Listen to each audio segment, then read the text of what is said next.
There you go. Hey, how you doing? Good. How are you? Good. Nice to meet you. Yeah, you too. Thank you. That's not your. Did you say that you're in your girlfriend's apartment? Because I didn't recognize it wasn't your name. I was like, who's Ari Nicole? Yeah, oh yeah, yep, that's her. Yeah, the Wi-Fi is not great during the day. We all share. I'm in a studio building, and there's quite a few artists sometimes, so they all have to share one Wi-Fi, and it's not reliable for something like this, Ah, okay. unfortunately. So working on that. Very good.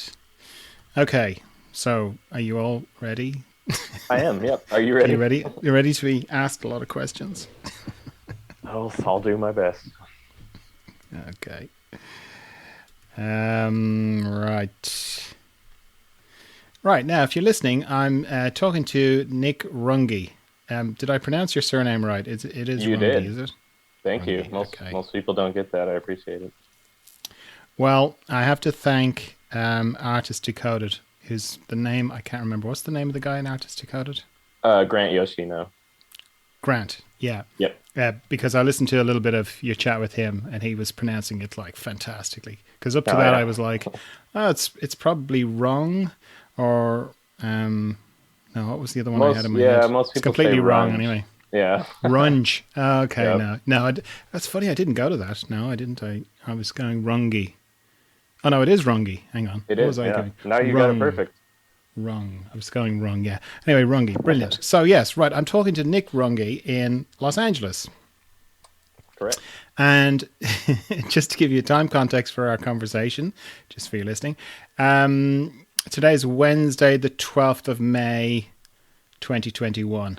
And if you're a regular listener, you'll notice I stopped saying if you're listening in the future because I just realized in the last episode that everyone's listening in the future, of course. Okay, so Nick, for someone who's listening and hasn't seen your work, how would you describe your paintings? So I definitely hover between the abstract and realism, but it's very much. I'd kind of. I was trying to think of how to answer if anybody asks like, "What is my work saying?" What do I think it's more about the search for me. So I find that I like paintings sometimes that are a little bit more unfinished than something that's complete. And I think that's what my watercolors. I try to keep the audience kind of searching for something. So they're realistic, but I use abstract shapes and colors to kind of build up these transparent layers that really, if you stare at any part of the painting, I feel that it's more of an abstract painting. But then as a whole, it'll make a realistic type image. And I tend to leave out certain parts of the face just to keep that kind of movement. And always, it's like the painting is never quite finished, but then it feels finished enough. So that's a very general description, but I think that's kind of how I feel about my paintings as far as the watercolors go. Okay, and then your oil paintings? So the oil paintings are, I worked with a writer named John Seed who actually included me in a book called Disrupted Realism. And I think that's Yes, he probably, was on the podcast talking all oh, about great. it. Oh, Yeah, great. yeah. Yeah, I've been going through some of the episodes and I just you have so many good guests on there. So it'll take quite a bit of time to do that. But so he called it Disrupted Realism. And I thought that was really perfect because it really is, I'm trying to paint something realistic, and along the way I just tend to find that I like a more abstract approach to the shapes and brush strokes, and maybe a more angular approach than something that's more classically painted with realism. And Yeah, I yeah. think it's the same as the watercolors. I want to leave that feeling of just kind of searching, because I feel like as an artist, I'm kind of lost a lot of the time, and I feel like I'm still searching for what maybe the statement would be with my art, and it's getting out of the world of illustration and still kind of using the techniques I built up there to kind of find my own way. So yeah, I feel like the journey is still going, and I want the paintings to represent that. Brilliant. Okay, so we've had quite a few questions come in on social media, so we'll just get into them. Um, Texas Stacks in Texas, says, if you had to pick one artist that most influenced your art, who would it be? And Brian on Instagram says, how did your style evolve? Were there any artists that particularly inspired you? So, inspirations. Yeah, I did notice that question on social media, both of those, and I thought, wow, these are tough ones to answer. Because I thought about it like it's asking someone what clothing would you like to wear for the rest of your life or something, and it's so hard Yeah. because I'm influenced by Who's your so favorite many child? people. Yeah, yeah, exactly, and they're all sitting behind you, like wondering who you're gonna pick. I did think about it quite a bit, and it's impossible to say this artist influenced the look of my work, but I think NC Wyeth was an artist that really turned the page for me as far as wanting to explore kind of my own style. And it's nothing like his. And he was mostly an illustrator. Hmm. Hmm. In Yeah, it's funny. 2000, I kind of get it though. I know when you mm, said it, I was like, yeah, yeah, I get that.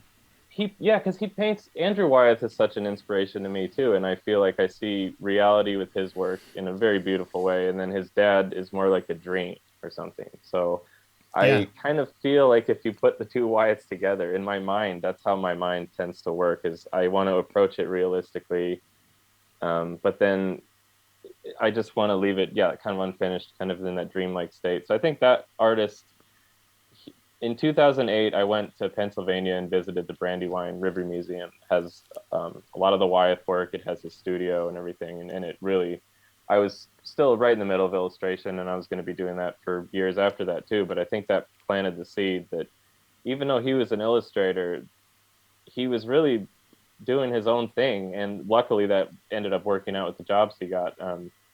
Back then, but he really inspired me, I think, to move into my own world. And then as far as the actual look of the work, I have to say that it was about 5 years ago when I saw some of Benjamin Bjorklund's work in his Hmm. oil paintings and watercolors. And ever since then, I've been trying to kind of get away from that because it's impossible to replicate his brilliance. And it's so tempting to want to do that. But I think, yeah, I saw a painting of Nicholas Uribe, who's also a really big inspiration of mine. Yep. I know Also you've been had on the him. podcast. Yeah. Yeah. That's so cool. You have everybody on there. But Yeah. I Six think it hours. was, wow. Okay. I've got some work to do then. Yeah, because it was a painting of him that Benjamin Bjorklund had done with watercolor, and it was a couple layers. And I think people could easily find that on Google. And it just hit me like a ton of bricks that, wow, you can express so much in so little. And Hmm. even when I do a painting with watercolor or oil that's maybe a completely different approach, it's always in my mind that, am I overpainting it? Um, have I already expressed what I need to say? And I think so. Those would be the direct influence on the work. Very good. Siobhan Collins in Cork, here in Ireland, just the next county over, says, beautiful work. Who's your favourite contemporary watercolour painter and why? Probably Dean Mitchell. He, as far as I know, he's still working, and he has the perfect balance in my mind between landscapes and portraits. And I know he works with gouache as well as oil, but it's really his watercolors that I think most people know him for. And he really also inspired me to do portraiture because I didn't really see a lot of portraiture with watercolor growing up. My dad always did really nice watercolors of landscapes and mountains and buildings and things, and I did learn quite a bit just watching him as a kid. But I didn't see a lot of portraiture, so I think, yeah, Dean Mitchell, off the top of my head, is really the only person that really sticks out to me as somebody that really inspires me today. Okay. Are all your creative heroes artists or do you have a wider Oh no, base of inspiration? I have a very I love film and movies, and that's really what I thought I was going to do 10 or 15 years ago. I was going to try to go to school for film, and I've watched tons of movies. I have more of a knowledge of maybe the more mainstream movies. I'm now discovering with Grant Yoshino and Justin Hopkins that they run No Wave. They're very into film, and I'm learning a lot from those guys. But I would say, yeah, directors, Ridley Scott, Terrence Malick, um, people who can make a movie that I might have seen as a kid in the theater, but it's clearly art, and it's kind of the blending of those two things. And I think those voices always speak to me when I'm painting, and it might not be a direct relation to the actual painting I'm working on, but just color theory, cinematography. I think all of those things, I still would want to do those someday, try to direct something or even act or anything. So I think a lot of dramatic things are voices in my head that speak to me while I'm painting. And then I also play the drums, so I feel like there's musicians in my head. Steve Gadd, I recently found his page on Instagram because I had followed him for so many years. He was Paul Simon's drummer, and I used to take drum Okay. lessons. And I think the discipline of take not knowing any, because I grew up in an art background, but I did not have a musical background. So taking drum Right. lessons and being forced to really get rid of all kind of ego as a kid, like this is going to be easy. And then I did that for about 10 years before my drum teacher actually passed away, sadly. Oh. But I think the discipline from that really influences how I get up every day to paint. um, Oh. I hope that's not too much of a rambling answer for that. No, no. What's that movie about drumming there was recently that everyone was raving about? I never watched it, but it was like really um, tense. Whiplash, I think, is the one. Whiplash. Have you Yeah. seen that?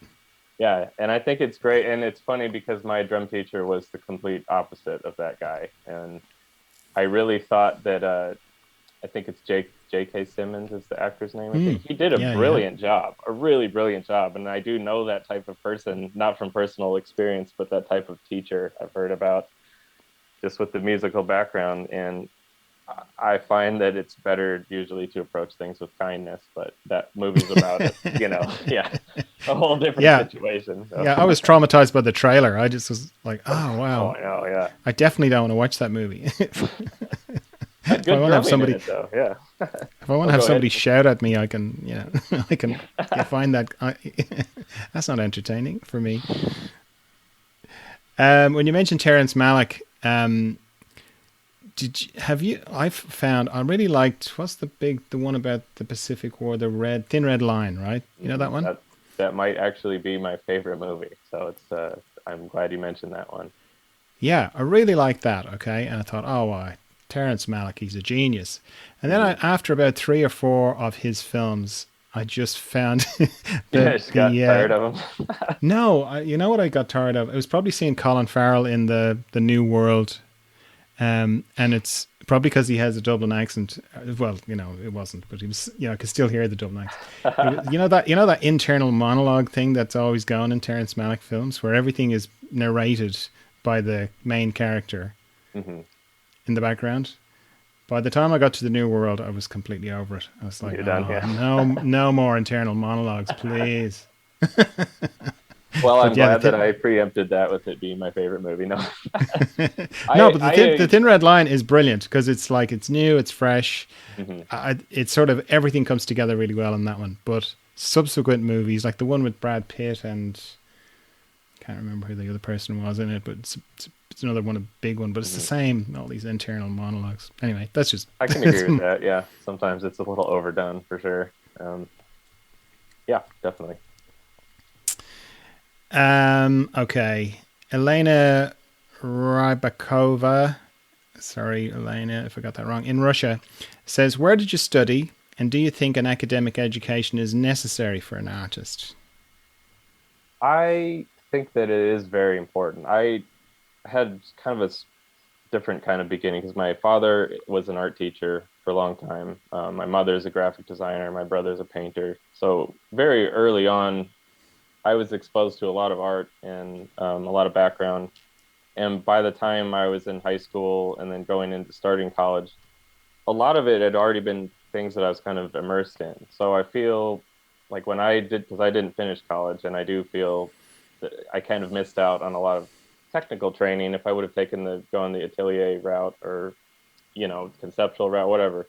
I did miss out on quite a bit. So I think it's really important. But the word necessary, I have to say no because I didn't finish that. And I think just daily You're doing experience all of right. painting. Yeah. Yeah, it's working out okay. So I think it's really important though. It's a double-edged sword with that question because it's like I don't want to insult people who have gotten a really important education. And again, my dad was a college art teacher, so it was you know, an interesting time when I said I'm not going to finish college. You know, it was a little bit questionable. At But my what point? parent, Where in the, how far along were you in it? not Was it too your last far. year or your first year? It was the first year. Yeah, so it was a big, Okay. it was for sure a risk in a family that has good education, and but my parents are smart people, and they knew that, all right, he's serious about it. I had met writers in comic books and was getting into comics and illustration, and really wanted to pursue it really seriously. And I knew that it was quite a risk, you know, dropping out. But then I feel like college also, in a way, is you're trying to find what you want to do with your life. So if you already know, I didn't want a lot of debt, and there's that aspect of it. And I thought, Yeah, I well, was I'm going to going to say, take think the of all the risk. debt you saved yourself. Yeah, and exactly. And you can always go back too. And my dad taught at a community college, so I've been, you know, a lot of respect for just the education part and not so much of the prestige and all the kind of Yeah. nonsense that can go along with it. So yeah, I think it's important, but not necessary. Okay. Okay. So that was you. That's all your training, is it? Because they're saying, where did you study? It was the Yeah, first year in the college, and then that's it. pretty much. And the college, I didn't actually take art classes there. So it was just high school art. And then I've taken a lot of figure drawing classes on my own after that, just for years and years. There's always, whether it's Yeah. in Fort Collins or Denver in Colorado, that's where I'm from, or here in California, there's always a drop in session you can pay for, which is really nice. Yeah. Yeah.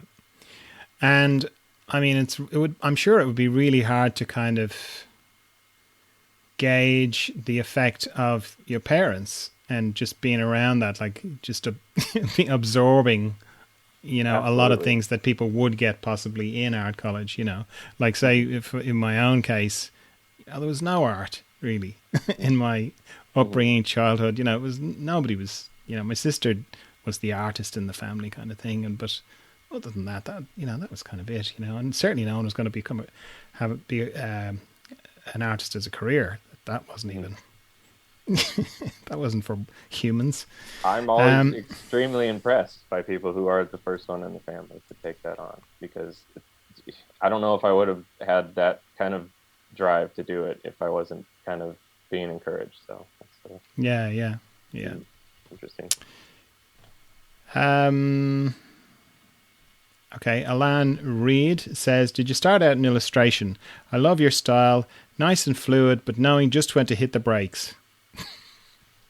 It's a great compliment. Well, thank you. Yeah, I did. I did start out in illustration, specifically in comic books, though I'm always embarrassed to say that now because I have a lot of friends who are actual comic book artists, and the stuff I did was not wonderful. But I did get a lot of cover work from IDW, a little bit of work from Dark Horse towards the end, and that really did train me on deadlines, which I was not always great at. But when you miss them, it's the end of the world for a lot of the people you're working with. So I learned pretty quick that the deadlines are really important, and I still have that drive today when I'm painting, even if I'm just working on personal work. And the comics kind of led into more of illustration with the movies and TV, and I was definitely trying to be kind of a Drew Struzan clone for a long time, just because his movie posters are always around, and he's here in Pasadena, and I've met him, and he's just such a nice person. So he was really influential for me stepping out of comics. And then by the time I really got serious about trying to do the movie poster stuff, it just felt like they were not doing any more illustrated movie posters, and um, that kind of was what made me take the idea that had been inspired by seeing the NC Wyatt stuff years earlier and say, well, I'm going to try to work just specifically on personal work. And that was tough because it's the thing of having to turn down some illustration when I didn't have any money, but then trying to really be serious about just working on personal stuff. But it was the illustration background that really helps me out right now. right. So, did you do some movie posters? I did not. I did well. I did one poster that was the actual release for a documentary called "The Death of Superman Lives," about the almost Tim Burton almost made a movie in 1998 with Nicolas Cage as Superman, and Kevin Smith had written some of it, and it's a very hilarious story. So The director sadly passed away a couple of years ago, which is a really tragic kind of surprise. And John Schnepp, he gave me the chance to do one actual movie poster for that. So that was right before I kind of stopped doing those. And I've been in touch with people lately about possibly working on some new stuff, but it's so hard these days because there's so many great illustrators now that are now there's all of a sudden there's new movie posters I see all over LA that are illustrated, whether it's digital or by hand. I don't really care about the difference. They're both great, but I see them coming back now. So I all of a sudden am tempted to start thinking about that stuff. Yeah, yeah, yeah. Okay, Siobhan Collins again says, "What is it about watercolors that you love?" Um, yeah, let's do that bit first. I love, for me, the speed of them. They can be quite tedious if you're going for a like Nick Alm does such beautiful watercolors that are so realistic. He's been on the podcast too, I think, Yep, hasn't he's he? been on the podcast too. Yeah. And something like that, I don't even know if I could do that.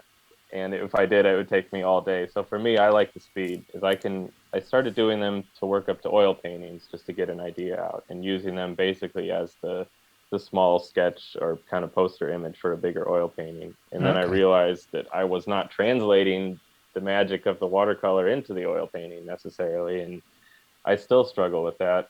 And now I think of them kind of two separate things, but it's really the speed of getting your idea across that I love about the way I approach watercolor. All right. And then the second part of Siobhan's question is your watercolor technique or your subject more important in your work? I think for me, I would say the technique is it's more important right now these days because of trying to kind of move away from illustration and always telling a story. So the subject, I've picked the subjects based strictly usually on the visual intrigue. If I think, wow, that's just an interesting mess of shapes, or that's an interesting face, and it's not necessarily always a beautiful subject or something that is obviously interesting. But I think that the way I interpret it is definitely more important because it kind of frees me from the subject in a way where it becomes a new thing and it's kind of translated into something more. And especially with likenesses, I tend to sometimes leave the eyes out and things. And I was inspired by Bjorklund, but I also do it because the eyes are so powerful and they personalize something so much for me that if I don't know that person, if it's a reference, we can get into where I find the references. I noticed that was a question later. I find the eyes really kind of personalize something, so I tend to kind of leave those out. And that way, the watercolor, it is an easy way for me to kind of transcend the reference in a pretty quick way and make it more mysterious. So that's what I love about it. Right. So, how does the idea for a painting start for you? And then how do you record your ideas? Do you make little thumbnails? Do you keep sketchbooks? Do you write it down? Do you make voice memos? How does it start, and how do you capture those little moments of? I would love it if I was one of those guys that had the old tape recorder that's like note to self. Today is a good day to paint or something crazy. Usually I keep a bunch of folders on my computer that just have just titled like ideas, and I will literally sit down and just scroll through there and look at some of the same references I've taken or found or bought, all types. I have a ton of stock photos from when I was an illustrator that I bought for using like an ear or a part of the hair, and then I have this whole other part of the image left that I never did anything with that I paid money for. So I have a lot of those just sitting there, I swear some days I'll just kind of look at the same images and things will just kind of pop out where some images will light up in my mind of these can combine, or today I'm feeling more of a warm palette or a cool palette. Sometimes I start there just in my mind. I just feeling just today's more warm colors. And so I'll look for ideas that kind of fit into that. And it's all about the composition. So when I see a good composition or I see the two or three images, kind of how Phil Hale combines things randomly, we'll make a new composition that's then accomplishing something. So it really is just I sit down, I look through a lot of images, I'll look through books of other painters, and I really force myself to pick something that day because I feel like I'm always in an artist block. I noticed that was one of the questions. We can get to that, but I just force myself to just do something, put the paintbrush down to the paper or the pencil, and just start going. like how they say with writer's block, just write, I'm having writer's block right now. And I'm, just start writing and hopefully something will start happening.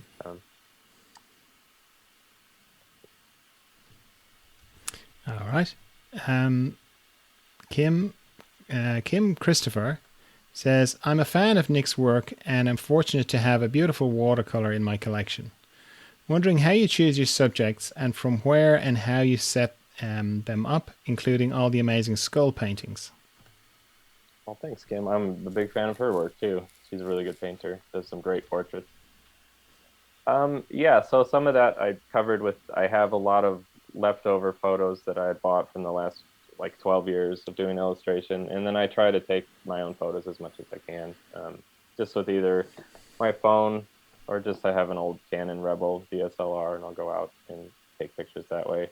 With the skulls, a lot of those were bought photos, found photos, and then now I have a bunch of replica. I have a stone skull and a bunch of replica plastic ones and a mid-sized skeleton in my studio. So I really just light them in the studio that I'm in. It used to be a photographer studio, so there's no windows, which is kind of strange for me, but I can control the light now completely. So um, since I'm not using natural light, I definitely use daylight bulbs and I set it up right in the studio. There's a lot of gray walls and dark walls in there, and it's really good for controlling the light.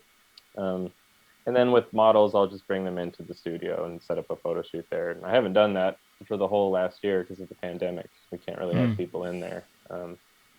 But yeah, it's basically those three things: the old photos I have collected, ones that I take out and about, and then ones that I take in the studio. Okay. Lee Goldsmith in Chicago says, I so deeply admire your work and get excited for each new creation. I myself paint, but I definitely need references, and though my interpretation with mine and color is unique, I find it hard to be super imaginative beyond what I see, especially with composition. How do you plan slash construct a piece? Do you work from references? Do you add brushstrokes and elements or in a more intuitive way? Thanks in advance for offering insights. Oh yeah, definitely. That's a big one. So I think that my advice for working with color palettes is really, I usually try to split a disc into warm or cool because there are so many amazing color palettes. And like I used to work with oil painting with just the Zorn palette and trying to limit it that way. But I get overwhelmed with color palettes. And so I try to really split it into warm and cool. And then I feel like if someone's having trouble finding in that reference photo a lot of these dynamic colors to use, usually within the photos in very subtle forms there are all those colors, so it's just a way usually of looking closely and then just oversaturating it, and then your color palette is kind of already harmonized within the reference usually, and that's how I would see which colors to work with based on the reference. And then if you want to introduce crazy colors into there, I suggest doing it one at a time. And I usually do a test of transparent layers on another separate watercolor sheet if I'm wondering how are these going to combine, because I feel instead of combining them first on the palette, I just lay down really light watery shapes of solid color, and then when they combine transparently they make a new color. And that's usually Yeah. how I find these cool new combinations that I get. So yeah, I would split it into warm and cool, look for the colors in the reference, the local colors, and just kind of oversaturate them. And then if it's anything other than that, you just have to refer back to just treating it as a value study because the palette is going to be completely different. I hope that helps. Yeah, no, that sounds good. Sounds very good. Um, Benjamin Lester says, as a portrait artist, I find it a challenge to create innovative compositions. How do you keep your compositions fresh? Are you keeping academic rules in quotes in mind, or is it more intuitive? Love your work. P.S. Love John's as well. Yay! Thanks, Benjamin. Yeah, definitely. Thank you, Benjamin. Yeah, it's hard in portraiture because it's either the, you know, rule of thirds or centered, and it's tough to do much different than that. But I feel like turning the subject helps a lot. The more three-quarter view is then going to point your eye. in a certain direction. Just placing the face on a sometimes bigger surface, I find is easier to then, even if you don't do much other than the bust or the face, you can always kind of suggest that there's more, and then that can kind of fill in the rest of the composition. So yeah, it's just being creative with how the face is placed, I feel like, and then the dimension of the canvas or surface you're working on. Um, yeah, and for me, sometimes if I see a reference for a portrait that is just centered, sometimes just cropping it and little tiny things like that. So I definitely do follow academic rules. I think they're really important. But then if I just want to center something or do it and it works, then go for it. So it is just a mix. It's sometimes hard to answer those one or the other questions, but I think yeah, it's just a mix of the two, and just trying to practice them over and over with smaller sketches. And I will do that with literally a circle where the head is and just a big square where the torso is and just a bunch of those little ones with the same photo and to see how it sits within that box. Or just doing it in Photoshop is easy too. I guess it matters if I'm looking at a reference from a magazine or old printed out photos, then I'll do it by hand with a pencil. And then if it's on the computer, it's do it in Photoshop. Yeah. Do you crop afterwards? Oh, when I usually don't, because if it's not on the physical painting, I feel like, well, you mean cropping the images in Photoshop afterwards?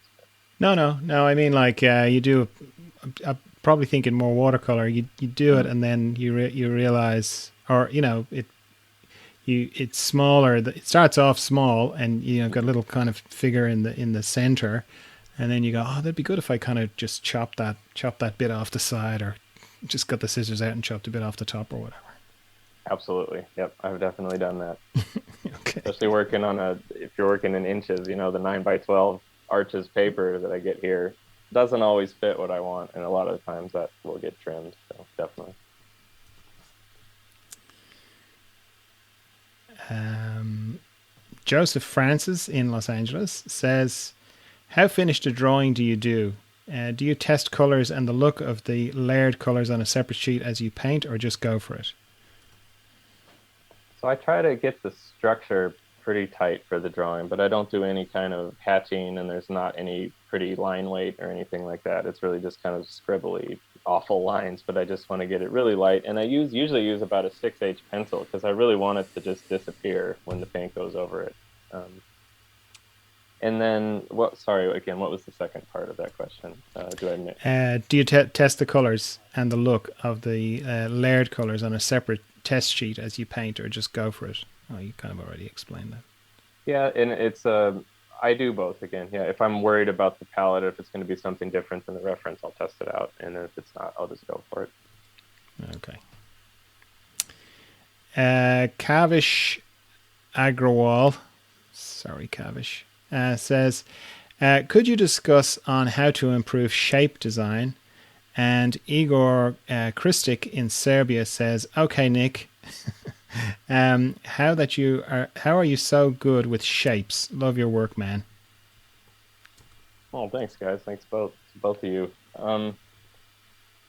I find again that there are those shapes suggested in the reference, and sometimes it's a matter of if there's a plane of light that's changing subtly and softly in the reference, I'll just decide, okay, that's going to be a hard change there. And then following that direction, I will literally just take the brush and kind of follow that direction out. And then I like triangle shapes a lot. I don't know why I like pointy edges and I love hard edges, but then sometimes it's nice to destroy part of that. And that's what will get you new shapes. So it really is trying to think abstractly. So if there's a square or circle in the reference, just distorting it a little bit. And if you have a solid drawing underneath that you can still kind of see, you can kind of cross those shapes over. And as long as you're not disturbing the value too much and changing that, it'll still work out, especially with watercolor because it's light to dark. So even if I'm starting kind of in a strange way with these medium colors that usually people don't, eventually they dry up so much that it's going back in with darker colors over that. So I would suggest just looking at the reference and trying to see some of the shapes that are in those changes as far as the planes of light and just expanding on those. And it really is just it's hard because this style has so much experimentation in it that it is very difficult to break it down. As I find when I do the online workshops or workshops in person, it's hard to break it into a step by step.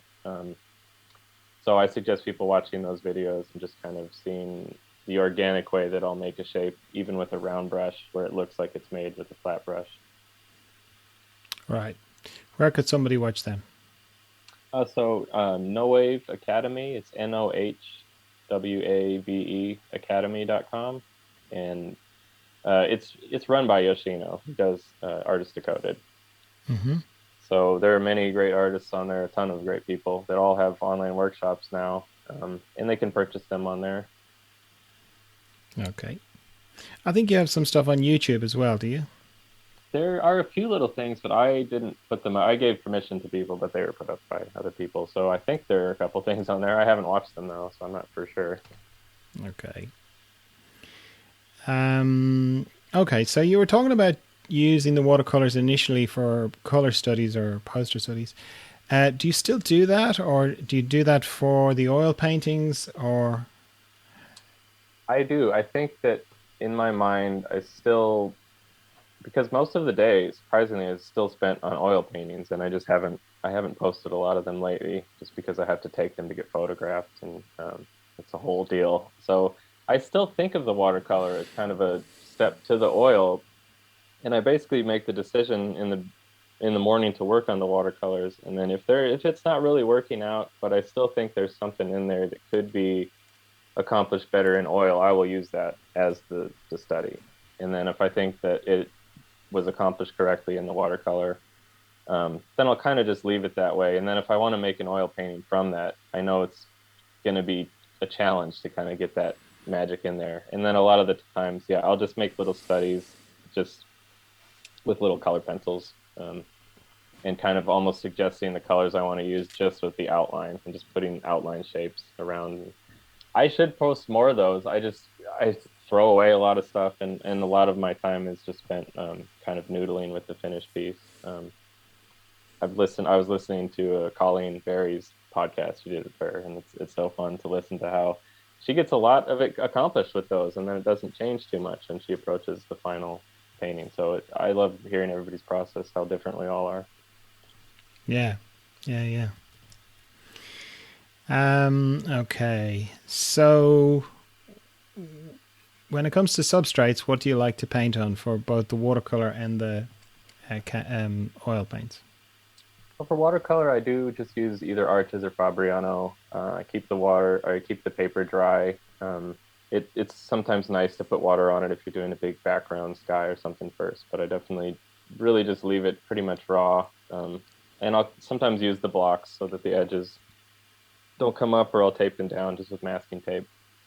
So the watercolor is really as raw and basic as it comes. And then with oil painting, it's all different. I like canvas. I work with Turkel, so they've been sending some great panels that are, they have the gator board, they have aluminum, they have really just amazing stuff. And it's linen that's attached to the front of it that I've painted some pretty nice stuff on there. Or just the aluminum panels with just toned gesso. I'll put 4 or 5 coats of gray gesso down and sometimes sand it, to get rid of the brush strokes, or if I want to keep those. That's another Drew Struzan thing I love. It's those brush strokes underneath things that drive some people crazy, but I do love them sometimes. So mostly it's just gesso and then just raw paper. So pretty basic. Okay, and yeah, you said canvases. Yeah, you did. Hmm. You, yeah. Yep. Laurent Emmanuel on Instagram says, with watercolor, do you dry your sheet of paper between each layer? Sometimes I usually just let it dry. I do keep a hair dryer if I really want to dry a certain area really quickly, but I do suggest keeping each layer dry before you go over it. Now, that being said, halfway through, sometimes when it's halfway dry and I want to manipulate it or let something kind of crash into another shape or cause the bleeds that people always try to avoid, sometimes those can be really effective with certain textures and things. So most of the time, yeah, I would suggest drying it in between. Right. Not always. Have you tried doing have you tried doing watercolor on those plaster panels I like have Ali not. Kavanagh does? I've heard Just when they're you pretty were talking cool about the though. bloom, it reminded me of her work. Oh yeah, definitely, definitely. I'd love to try that out. I like the Yupo paper, which is basically just plastic because it never looks like it's dry, even when it is dry. That's interesting, but I think it kind of clashes with the kind of style I like. It ends up being so busy that I just kind of lose my mind with it. So. And the same with hot press, you know. So, Um, Facade Fagori. Sorry. No, I think it's Facade. Anyway, sorry if I pronounced your name wrong. In Washington, D.C., says, how do you go about deciding color palettes when you begin drafting up a new painting? Sometimes I have trouble deciding and get a little overwhelmed, honestly, because there always seems to be so many different ways a painting could conceivably turn out just by changing a red to a yellow. Also, could you share any cool watercolor technical tips? um, yeah, deciding on a palette, sometimes because I usually always look at the reference because that will sometimes spark the idea itself. In Photoshop, a lot of the times I'll just add a filter over it or change the color balance and just see what happens when you change everything in that reference. It might give me a completely different idea, and then that would translate into trying to match those colors with the oil paint or the watercolor. Yeah, So it's really, I'll do that sometimes, or sometimes I'll just start with something, and if it's oil, I'll take a picture with the phone and then go into Photoshop and mess with it, so I don't have to spend all that time on it. But with the watercolor, I do kind of just go for it. So a lot of the times, if I say, well, I want this to feel cooler, then I'll render it with cool colors first and kind of work the warm colors in over that very subtly. And it's really kind of like a just tiptoeing through where you can have one color palette with the watercolor and it's not working. And if it's at the right point, we haven't done too much to the paper yet, you can kind of shift it and shift it into a different realm. But yeah, I would suggest just kind of messing around in Photoshop with the reference, and that'll give a good suggestion of how to start with the color palette. And there's a million pages on Instagram that break down movies into color palettes. I really love those. I forget what the pages are called, but if you just type in movies or film color palettes, that's a really good way, I think, of finding out what are the main colors in a reference, what's actually driving it. Because there's a lot of little bits that can be in and everywhere, and that's a good yeah, way to start. yeah. Dick Tracy always stands out for me for that. I think I must have Oh read an yeah. interview with the art director for that, and I think he had two colors. That was his main, yellow and red, or and black. Well, I don't think he Wow. counted black and white, but it was just yellow and red. I hadn't thought about it until I read this thing, and then I looked back at little clips of it, and yeah, it's just Wow. that's the one with Warren Beatty, that version of it, and it's Hmm. just his big yellow coat, and you see these red accents, and that's it. That's yeah, definitely. Yeah, that's the Dick Tracy I think of, and yeah, thinking about that now, I'll have to go back and look at that. It's interesting how we don't realize the limitations of things until you go back and you realize, oh, they accomplished all of that with just those two colors or three colors. Mm, That's great. yeah, yeah. Um, so, um, do you have a favorite color palette that you always start the oil paintings with? I don't really have a favorite one. If I'm having any kind of doubts, I will just use the Zorn palette. And then Aaron Westerberg, who's a painter here in California, who's a friend of mine who's amazing. He is an absolute master at breaking down that palette. So a lot of times I'll just go to his page and see, like, how do I get a blue from this that's so powerful? Because you'll see in Zorn's work, there's no way I could ever convince anybody. Obviously, everybody knows Zorn, but people who don't, that he just used the four colors. But I'll just go back to that because I do like messing with that palette quite a bit. Otherwise, Sean Cheetham, he has a great palette. It's kind of the art center palette of burnt sienna, white for the flesh tones, and then just a dark mix of kind of blue and alizarin crimson and green, and just a really, really basic palette. Sometimes a little unbleached titanium. So yeah, I just think limiting the palette is what I do, and that helps me a lot because it really just turns it back into a value study, and the tone that you work on top of. If it's cool, that can help notice the warm colors on top more, and if it's really warm, that can be distracting, or it can help notice cool colors on the top. So yeah, I think just limiting the palette is what I do. Okay. And do you use black?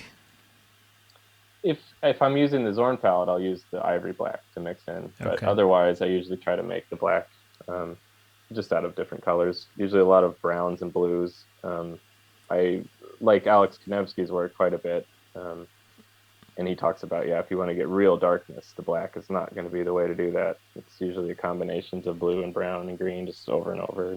Um, in watercolor, I'll introduce a little bit of black in, but it's usually just to darken red. Because I usually, again, like to use ultramarine blue to get the real darkness. Right. Okay. And similarly, do you have a palette that you start off with for watercolors, or does it just depend on what?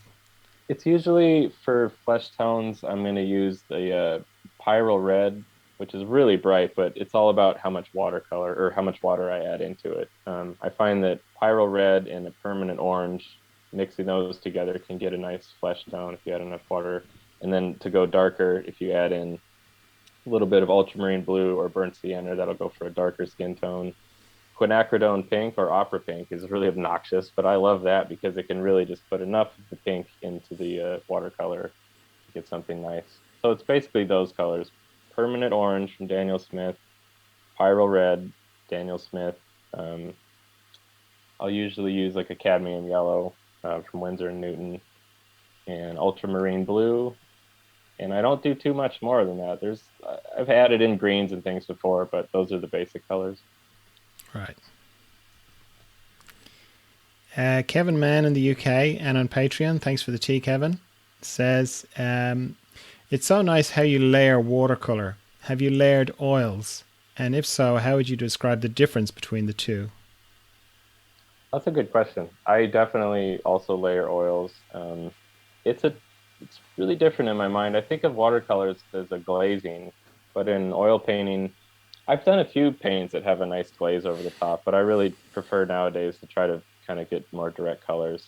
And it's yeah, a couple stages of sketching it out. Usually I'll use kind of for oil painting just burnt sienna and put that down to make not lines, but just kind of the shapes and planes, and do basically a monochromatic underpainting with that. A second layer of getting some of the colors in just to kind of cover up the orange feeling of that burnt sienna, and then a third layer where the third layer, I try to do it almost as if it's all a prima, which it's not. It's just the third layer, but I take it really far with that and really kind of nitpick. And I always want to be the type of painter who just puts down one brush stroke and then moves on, but I always end up fussing with it. And it's just one of those things I'm trying to work out in my mind still. Like, who am I when I'm using oil? And I feel like with the watercolor, it kind of chose for me because it's so hard to control that it did its thing. But with oil, I'm always still kind of exploring there. So with oil, it's definitely opaque layers, where watercolor, I think, transparently. Right. Do you think your um, watercolor work has influenced how you paint in oil? And not so much what it looks like, the end result, but just how you go about it. I think it has, yeah. Um, and sometimes it influences it too much because I feel like I can really spontaneously put a big shape down and it blends nicely and the watercolor really accomplishes what I want. And then I try to have the same spontaneity with oil. I realize like you have to decide everything with oil. You have to make all of those decisions because it's not going to just do its own thing. And yeah, I think it does influence it in a good way as far as me wanting to loosen up more and not try to nitpick so much on the detail because there's so many photorealistic oil painters that just kick my ass, and I'm not going to try to do that stuff, you know. So I want to find some kind of joy in the It's not time a that I want to competition, spend on Nick. it. Yeah, definitely. Yeah, they definitely influence each other for sure.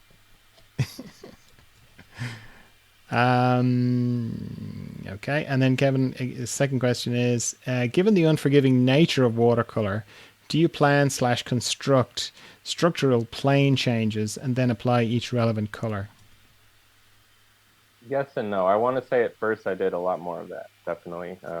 If you go through like my website or my Instagram page, for example, down to some of the first stuff, it's much more planned because I wanted it to have a clean look and I just wasn't sure exactly how to do that.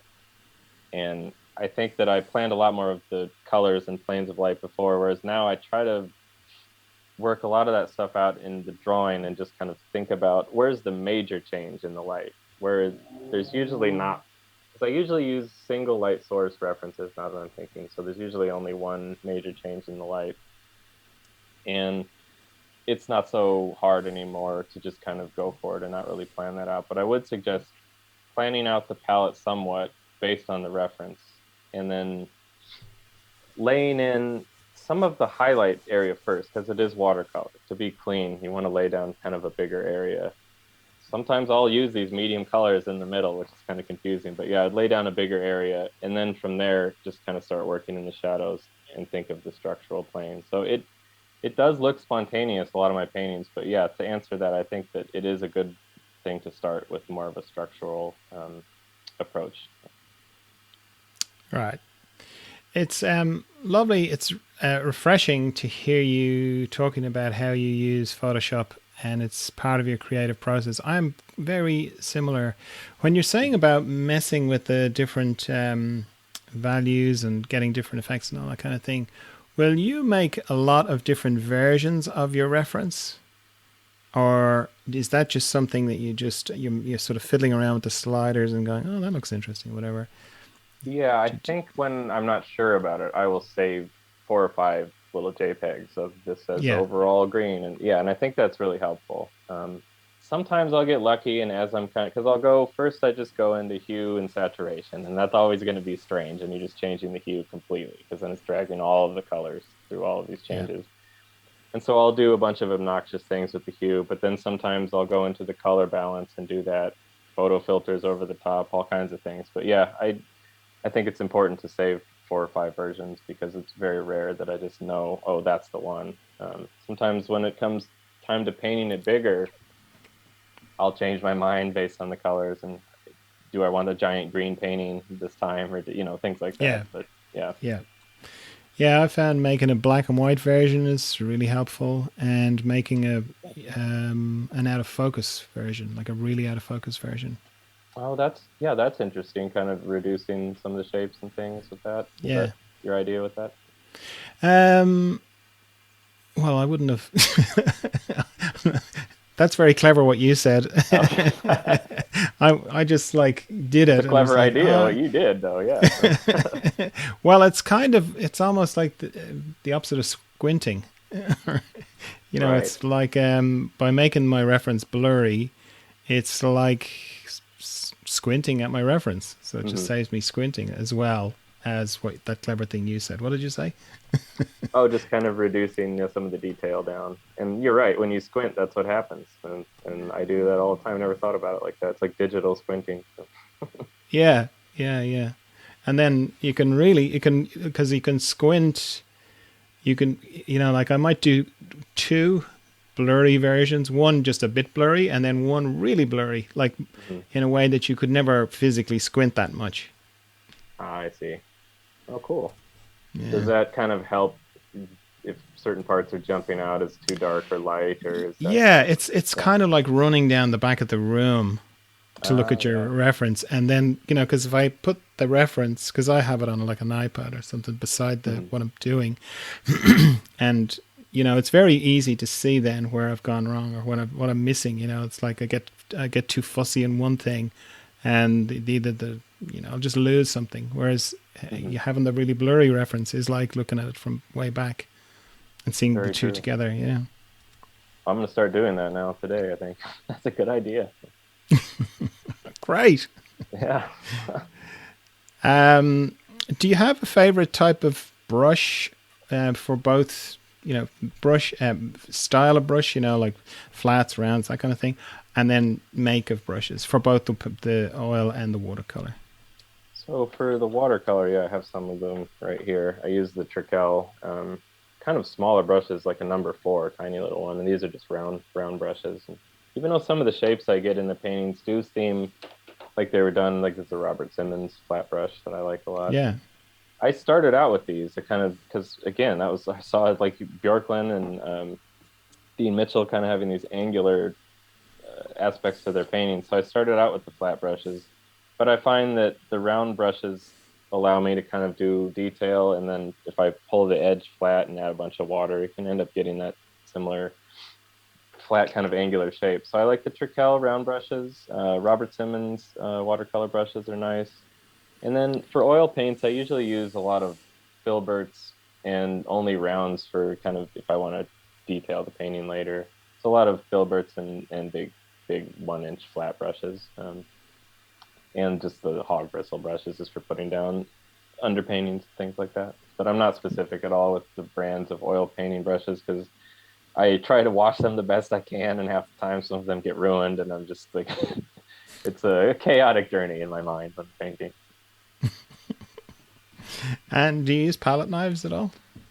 I do. I That was something actually that I was learning looking at Mia Bergeron's paintings. So she did an online workshop with No Wave, and how she starts all of her paintings with the palette knife and then kind of works in with the brush. And I find that I get really cool shapes with the palette knife, and then I don't want to change them. And then I think like, well, I don't want the look of the whole painting to be palette knife, and I kind of just give up on it. So I use them to, smear paint if I want a really thick layer of it in one spot, and just kind of little by little. I wouldn't call it really a regular tool for me though, but I like them. Right. So how do you check yourself as you're working? Like some artists use mirrors. They'll be turning the painting upside down. They'll take photos on their phone. They'll squint, or they'll get their friends in to give them some critiques. What do you do? Usually it's many of those things. I think if it's color, then I always take a picture with the phone, and take that back and work in it, look at it in Photoshop. Just walking back, definitely squinting. Sometimes I'll actually kind of just like cover around the painting, just like this, very strange, with my hands, just to block out everything in the room, because I think sometimes objects, colors, everything in the room is really distracting me on what I'm trying to see as far as the depth of a painting and the amount of detail. And so I'll just kind of be looking at it with my hand kind of cupped over my eye like this to block out the painting. And that's kind of a weird way that I check things. It's So difficult if you're listing, yeah. Nick is making a sort of like a like a pair of binoculars, just for one eye. So a monocular with his hands, Definitely. and It's he's kind of looking like, through that. yeah, Sort of a spyglass. Yeah, it looks like exactly. like he's holding a spy. He's miming holding a spyglass, like a pirate. Exactly. Exactly. Yeah. It's so I can act like a pirate and have a reason. Yeah. Yeah. So you can have a little bit of that NC Wyatt Yeah, exactly. You're bringing it back um, around. atmosphere in the studio. Hmm. It's tough for me Um, to bring in, to real quick, one last point on that. It's tough for me to bring in other people because even if they have good feedback, sometimes it will change where I'm going, which is kind of the point if you're in a rut and you want some feedback of how to get out of it. But sometimes they'll say, wow, that really looks like this person's art, or wow, this part here that I haven't focused on is really a great focus. And I realized like, oh no, the focus is not where I want it to be and stuff. And so it can be dangerous, helpful but dangerous for me at least. yeah. Um, yeah, you've mentioned your lighting setup a little bit, but is there any more to it that you think people might like to know about I in your usually, studio? yeah, I always have daylight bulbs. I find because I have neon bulbs above me, but I just absolutely hate what the neon light does to any of the colors. Turns everything that has any kind of pink in it just brown, and it's hard to, when I turn on the main light in my studio, just to walk around before I turn on all the little lamps, everything looks hideous. So, but I Yeah. usually, when I'm actually painting, I have two daylight bulbs pointed at which do kind of create these hot spots. So I'm working on getting better lighting, more of a wider bulb above me. But if I can't have north light, which I really want to be able to find a place in the future to not only schedule more daytime painting, but to have that nice north light, I find that the daylight bulbs are pretty good. And I just have two or three of them. I used to work with one, but then of course it casts a bunch of shadows. So I try to have two of them. And I'm probably going to be getting some kind of daylight LED kind of light boxes soon, just so they can be a little bit farther away and I can get more Yeah. of an even light. Yeah. Very good. Arthur Hatton says, "What music do you listen to while you paint?" It's funny, when I'm working on the oil paintings, the phone, like the headphone jack in the Google phone is so bad that it just falls. I can't ever sometimes listen to music online or podcasts or anything. So I just went out a couple of years ago and just bought a Discman again, and now I'm buying CDs again. It's really funny. So I've got everything from like the Beatles to like the Misfits. I brought a couple CDs up because I saw that question. I got like Tom Waits here, all Yeah, yeah. sorts of stuff. Very kind of eclectic mix of music. Um, yeah, the Black Pumas are a new band that I like a lot. And yeah, so just mostly music. If I have podcasts or something, I usually that's when I'm working on the watercolors. I'll be right next to my desktop, and I like a lot of mystery podcasts and the true crime stuff. But that's kind of overly done these days. But I like listening to art podcasts a lot, and I like these that are more conversation and they're not so structured. And you really, I think, get to know at least the vibe of a person more that way. If not Yeah, who they really are, you really do get kind of the mood of the person. yeah, yeah. Yeah, I think so. Um, okay, so you've talked about some of the things that you use, but do you have any quirky favorite tool, paint, medium, piece of equipment, anything that you think someone listening might be surprised to hear about, or that you know? Yeah, I don't know anyone else who does this. I really wish I could have some magical thing. No, not really. Just the Well, you've got a just magical spyglass. That's pretty good. that's the one thing. There you go. That's the only weird thing I think that I do differently from um yeah, I no. Do you Really. use rollers or squeegees or anything like that on your oil paintings? I did a lot about 5 years ago when I was first starting to kind of mess with it, and I feel like I want to more just from um, there's a artist. His name is I think Wendelin. I can't ever pronounce his last name, but he pulls the paint. He does oil paintings that are fairly photorealistic, but then just kind of pulls it across the entire painting with a color and makes a glaze over it that also kind of blurs the image, makes it look fantastic. So I think that I do want to get back into using the squeegees and stuff, but I haven't experienced a lot of it. I have them all over. I have so many tools in my studio that are just sitting there laughing at me that I kind of need to get into. So Taunting you. yeah, Um, Sebastian Tirangero, I hope I got that right, Sebastian, says, what do you love and hate about the medium watercolor? that's a big question. I think that it does tend to get put in its own category, which I think is a little ridiculous. And it's not that it's bad to want to have watercolor societies and people, but I find that I just want to be known more for just the images I make and not necessarily the medium I use. So that's kind of one thing that if you get pigeonholed into it. But then another thing in defense of watercolor is that I think that it does get overlooked a lot and people consider it a lesser medium or a stepping stone, or you'll look back at the brilliant ones by John Singer Sargent or Winslow Homer, and they're always saying like, oh, and he also did watercolors and things like that. So I've always found that it's like it's considered a secondary medium, which to me is ridiculous. I understand that it's more delicate if it's on paper and things, but that's like saying drawings are less important than paintings, which is also crazy to me. So I think, yeah, that's what bothers me about it. I think sometimes is that it is kind of people use the words like, oh, it's just a watercolor or things like that. That's kind of what bugs me about it. Yeah, I can't think of really anything else. And what do you love? Well, you kind of said what you love about it. Or no, you haven't. Yeah. I was thinking back Yeah, to the previous question, Siobhan's question, but no, I yeah, may what have do you love covered about it, it? but yeah, I just love the speed and the spontaneity that it allows me to have. And again, some people, if you're approaching it in a very realistic way, there is not anything that has anything to do with speed or spontaneity. It's very tedious, layer after layer after layer after layer.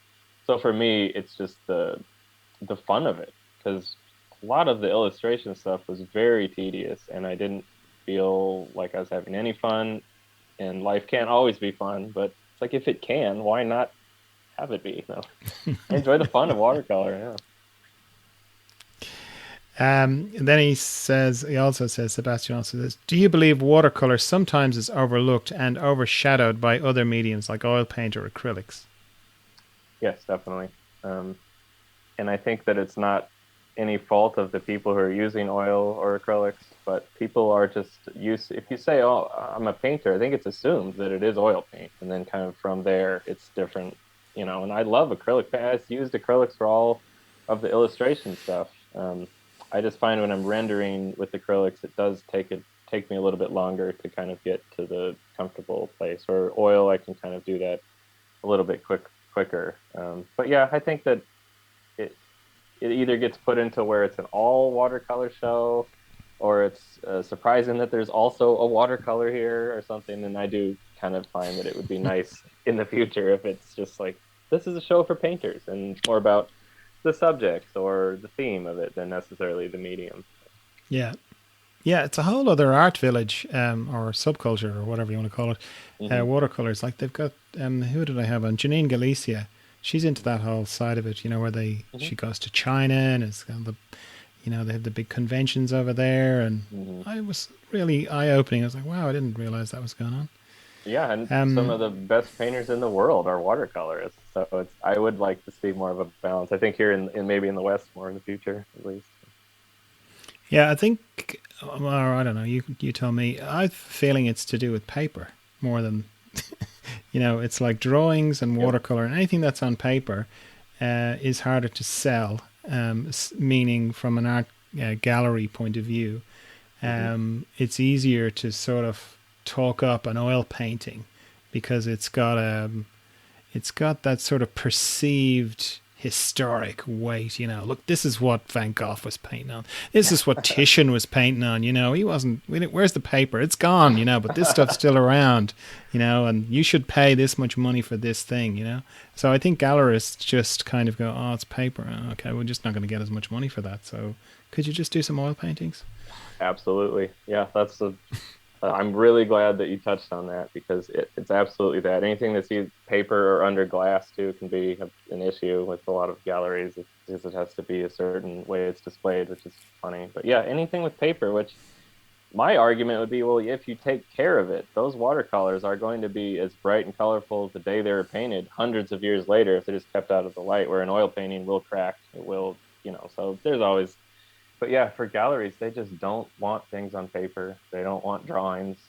I've worked with a good gallery who I was with, so they understood the value of things. A Bend in Denver, they're a great gallery. But yeah, a lot of them don't even want anything to do with it. And so sometimes I find that trying to make a living after the pandemic was a new challenge because people stopped buying my oil paintings because now the budgets of the people I was selling to are very low because everyone's trying to survive now. And it's kind of gotten me lately, I think, into a bit of a rat on the wheel trying to sell my original watercolors, but they really can only bring in a certain amount of money and having to do a lot of them where I really want to spend more time on the oil. But yeah, if there was just a little bit more of a balance, I think things would be a little bit easier for us watercolorists. Paper artists, Yeah, yeah. you're right. Paper artists, definitely. Yeah. Okay, Ricky Robertson says, how do you decide when a piece is done? In quotes. And Una Luke says, do you ever overpaint and think you should have stopped way before? Definitely. To answer the first question, kind of with the second question, is usually when I know something's done is when I get to a point where I put a brush stroke down and I know that that one's gone too far. So usually within that one brush stroke, I can still save the painting. I can literally kind of put my thumb over the water and pull up some of the pigment or dry it really quickly. And then I know like, oh, for sure that's done because I liked it. Now I don't. So I want to go back to where I liked it. And it's too risky to push it. So if it's a personal piece, then I'll just leave it. If it's a commission, there's an expectation that it has to be more of a finished, traditionally finished painting where all parts of the painting have paint on them. And um, that helps a lot. If it's a commission, I'll know that it's got to go to the end unless I discuss it with the person first. But really, yeah, I've overpainted so many and ruined them, and then I have photos to just torture myself with what it could have been and what I used to have that I can't sell now because the original is gone. And so yeah, it's a I know when to Do you stop when I start to hate it. So do you have, because you use Photoshop a lot, I notice that what I do when I'm painting, it's almost like, because I'm kind of go back and forth between the two things. I've noticed myself a few times when I make it, like you said, when I make a stroke and I'm like, oh shit, I shouldn't have put that down.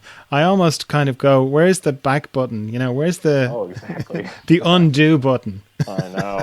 It's like, oh no, this Oh, is a painting. You can't undo it. I'm like, oh shit. exactly. Oh, I know. I wish there was an undo button for life, don't we all? Like sometimes. For life, okay, I hadn't thought, Yeah. Well, I I mean, hadn't I guess expanded it that far. physical. Yeah, that's all part of it. Definitely. An undo button for life. Yeah, I'm sure someone's gonna make a movie about that. Oh, that they kind of did, didn't they? I never watched it, but didn't Adam Sandler make a movie about That's right. a remote control? Was that I like uh, that? I was working at Blockbuster when that came out. It was called like Click or something like that. Yeah, Yeah, the click. Yeah. exactly. Did you watch it? I never watched it. I did. It was actually funnier than I was expecting it to be. It's got who's the Fonz from Happy Days? What is that guy's name? Henry Winkler is Uh, his dad, and it was decent. It was pretty good. I don't know how it holds up now. People go out and watch it and be like, "What the hell is wrong with Nick?" You know? so, what are some standout movies for you? Seeing as we're talking about movies. Pretty much anything the Coen brothers have done. They're kind of my favorite Yeah. filmmakers. I mean, I know everybody loves them, but I think No Country for Old Men stands out as quite a that was a different one for them because it didn't have the same music and humor and kind of has a little bit of the quirkiness, but I feel like there's some heaviness about that movie that when that came out because the book is great, Cormac McCarthy, but it's really their movie that it's that feeling of kind of I have it a lot where it's like you're being pursued or chased by something that's a little too complicated for what I'm cut out for, and I feel like that kind of always stood out to me, especially with the technology and everything. I feel like, oh, I'm supposed to like know this stuff. I'm younger and supposed to know, and I just feel like I don't understand any of it. And it's been even doing like something like this was very difficult a few months ago for me to figure all this stuff out, which is pretty easy to figure out. But yeah, so the Uh, Coen brothers. doing Go which ahead. stuff? Doing which stuff? Oh, Zoom. Any of the Zoom meetings, Oh which yeah. seems like why would it be hard? But I just didn't. I am so stuck in the traditional world that I want to do more digital art actually, but I worked at a game company in 2013 doing digital art, and then since then I kind of have forgotten a lot of it, and the world of digital paintbrushes that's all moved on so far too that seems pretty overwhelming. So that's kind of a tangent from the movies. Let me think about other ones that I have thought about a lot lately. Um, God, I always do this. I always just blank when I'm trying to come up with an answer. Do you like Wes Anderson's movies? I do, yeah. I think kind of how you were feeling with Terrence Malick, I've kind of felt with him, and it's not that the movies have gotten worse because they're great. I do love Grand Budapest Hotel and everything, but it's such a stylized thing now that Hmm. kind of watching Rushmore and the older ones, I like kind of the more spontaneous way he would film things. But yeah, I do. Do you like his movies? I do, yeah, yeah. But I know what you mean. It's like, and particularly when you've seen, there's so many YouTube videos of like analyzing Wes Anderson's style. It's kind of taken the magic away a little bit. Very true, definitely. So I've got the Thin Red Line. That's your main. Is that your favorite movie I ever? It's hard to. Oh no, because there's the Coens and all that stuff in there. And oh my God, I can't believe I'm blanking on this because I have so many Was movies. Blood Simple a Coen movie? Was that a really early Coen movie? Yeah, that was their first one. Yeah, I remember seeing that in a film festival in Dublin years ago. Didn't know anything about them or anything about Oh anything, wow. and it's such a powerful movie. I recently just rewatched that because I thought it was thinking in my head. I don't remember what happens in Blood Simple, and God, right off the bat, they were already the Coens, and it's like they haven't changed a bit. They just got better, but they already knew what they were doing. Are Yeah, you have you got into YouTubers and not so much your kind of you know lightweight YouTubers, but people who are doing nice things on YouTube, like they're sort of doing stuff that they wouldn't have the budget for or the access to make the films, but they're doing nice little things on YouTube. yeah, definitely. I have not a lot. I follow some artists and like Nicholas Uribe's Our Painted Lives. I've been watching that a Hmm. lot, but I don't a lot. I always wanted to put things onto YouTube, and I feel like there's so many platforms now that I really do feel overwhelmed because there's TikTok and YouTube and Twitter and Facebook, and I've kind Yeah. of reverted just back to just Instagram, and I just get kind of overwhelmed with Yeah. stuff. So, Yeah. I haven't got into TikTok. I had a look at it, but it reminds me of was when Snapchat came along. It was like, yeah, I don't yep. really get it. I get TikTok, but I'd get that it's not really for me, you know. Yeah. It seems like a lot of work to make videos all day, every day, and to, Oh my god, yeah. Well, it's a the. full time job. Yeah. Hmm. I'm really liking what's his name, Van Neistat, Casey Neistat's brother. He's making a Okay. series called The Spirited Man, and they remind me of Wes Anderson's movies actually. So it's kind of like a mashup of the sort of vlogger and Okay. a movie. Yeah, they're nice little things. What's his name again? Let me write that down. Van Neistat, Okay. Neistat or Nie. I'm not sure which. It's called The Spirited Man, the series, and yeah, Very they're cool. good. I like them. Well, that's awesome. Yeah, there's so many things that I just don't think about sometimes because there's all the streaming platforms, but I do forget about the serious stuff that's on YouTube, the really good art that's Yeah, on there and films people are making. yeah. I like the School of Life as well. While we're talking about little YouTube things, the content is nice. The what they're saying because it's usually Hmm. all psychological, but they have a different animator for each little short. You know, Hmm. to because it's basically talking about psych psychology, and so it's kind of talking about abstract terms, but it Hmm. has they'll use different animators to for each little movie, Uh, and so you get to see like a range of animation styles from cutouts to drawn to digital to oh wow. wool to Oh, whatever. wow. Yeah, Very cool. it's great. Um, Now, if you're thinking to yourself, God, I'm really enjoying this podcast. I've listened to a few now and they're brilliant. And there's so many of them. And I've learned so much from listening to them. And you know what? If I met that John Dalton fella in real life, I'd love to buy him a cup of tea and have a chat with him. I'd love to do that every month if I could. Well, now you can. The tea part at least, because this podcast runs on cups of tea bought for me by people like you who listen to the podcast and send me the price of a cup of tea once a month through the Patreon account. That's patreon.com/John Dalton Gently Does It. All one word. And if you're one of those people who already send me cups of tea through Patreon, thanks a million. The tea is lovely and I really appreciate it. Now, the great thing is that if you can't afford to send me the price of a cup of tea or you don't want to, that's fine. You still get exactly the same podcast for free. It's sort of an honor system where the people who can afford it and want to pay for the people who can't or don't want to.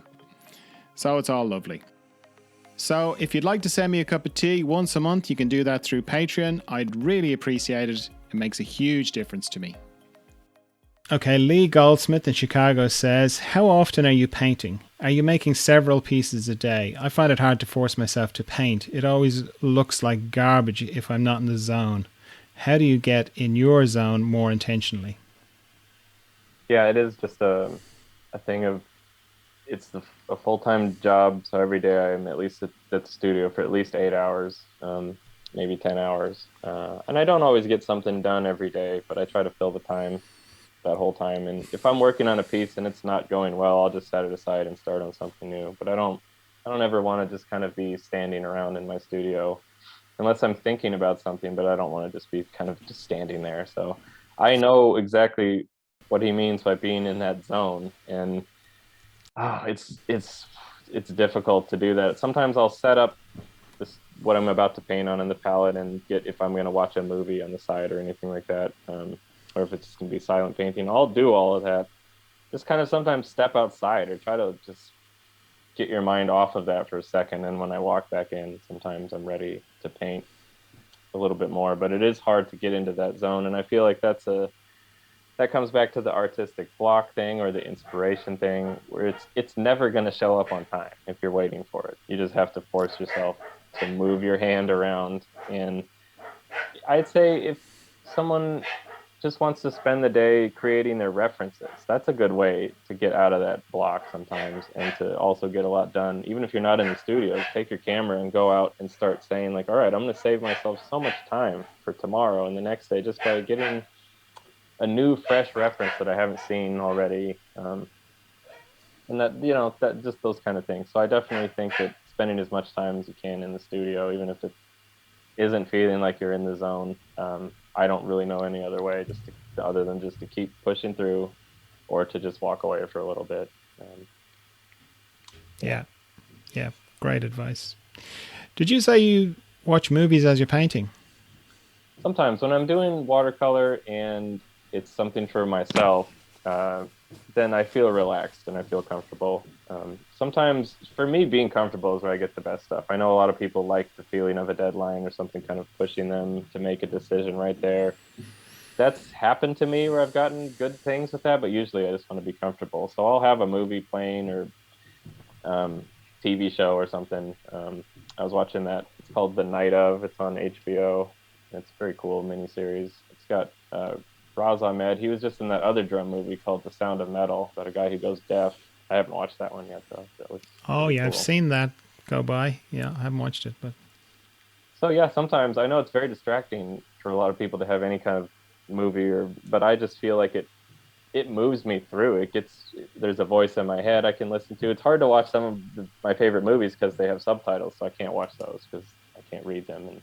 But if I'm just yeah, listening to it, it helps me get stuff done because it becomes kind of like a book on tape or something to me, where I'm not really looking at the screen most of the time, but it's just a fun way to watch a movie I've already seen. yeah, yeah. There's something kind of comforting about, a movie that you've seen that you Hmm. like, but you don't really want to watch it, but you just kind of, it's like an old friend just in the background chatting away to you. Exactly.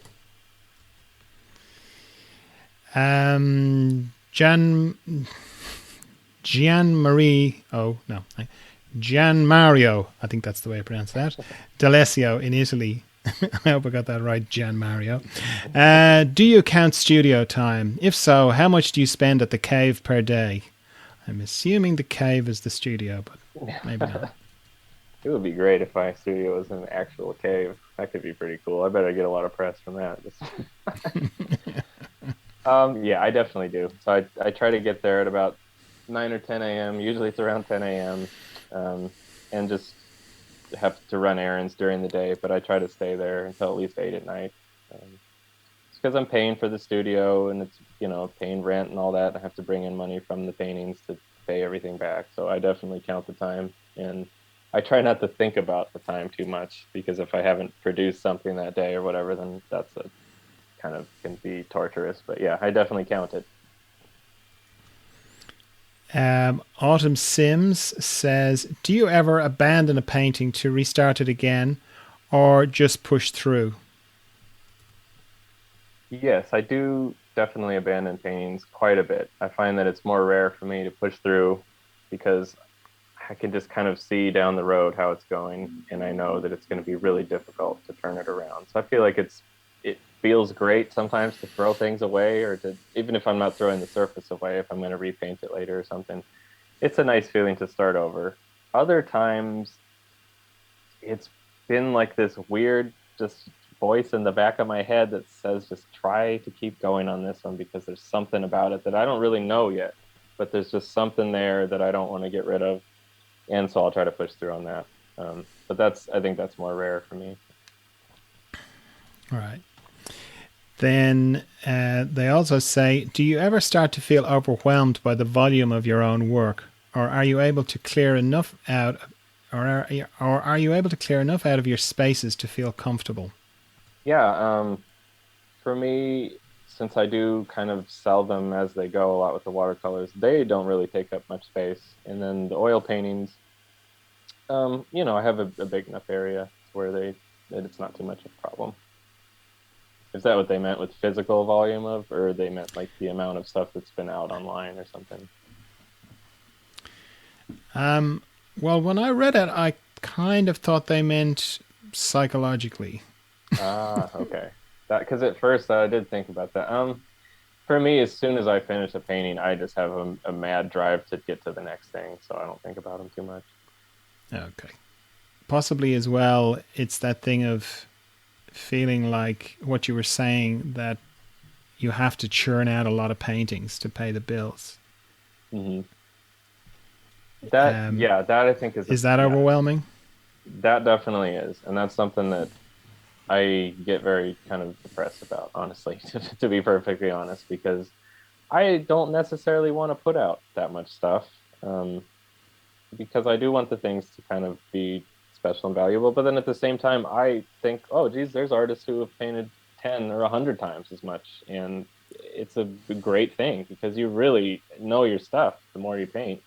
So it is kind of a double-edged sword where I feel like I was listening to the band Arcade Fire and their song Everything Now. Like one of the lyrics is saying like we'll make it back again one day from that, hopefully, which is like we want everything right now. No one wants to wait for anything.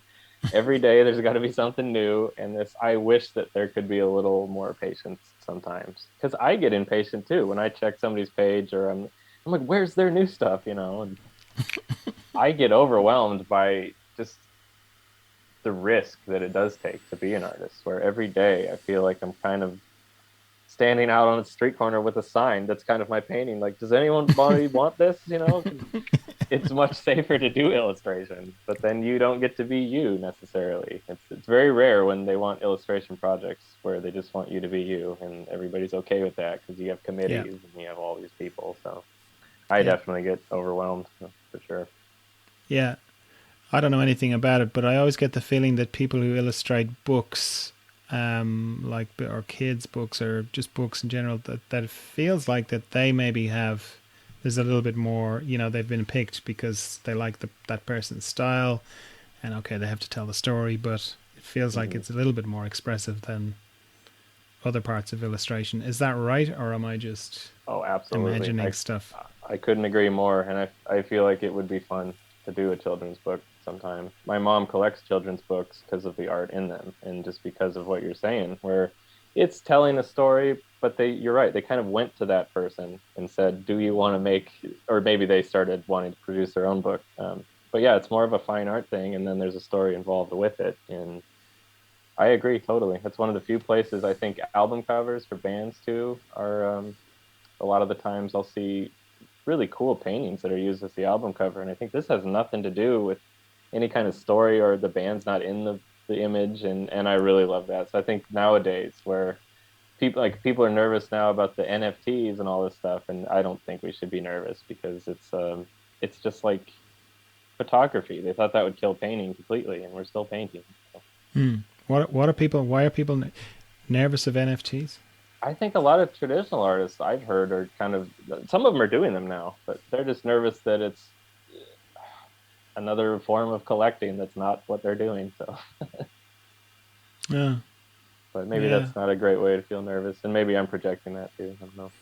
yeah. No, I think they're great. I just think they're terrible for the environment. When they stop being terrible for the environment, great. I'll Right, be doing them for sure. right, yeah, because of the servers, right? I'm still not 100% sure about how Yeah, they work and everything. Okay, yeah, yeah. It's like if you put your hand under your laptop, you know how hot it gets. It's like that times a right, gazillion. It's yeah, exactly that's the main thing, because they talk about the server farms, mm-hmm.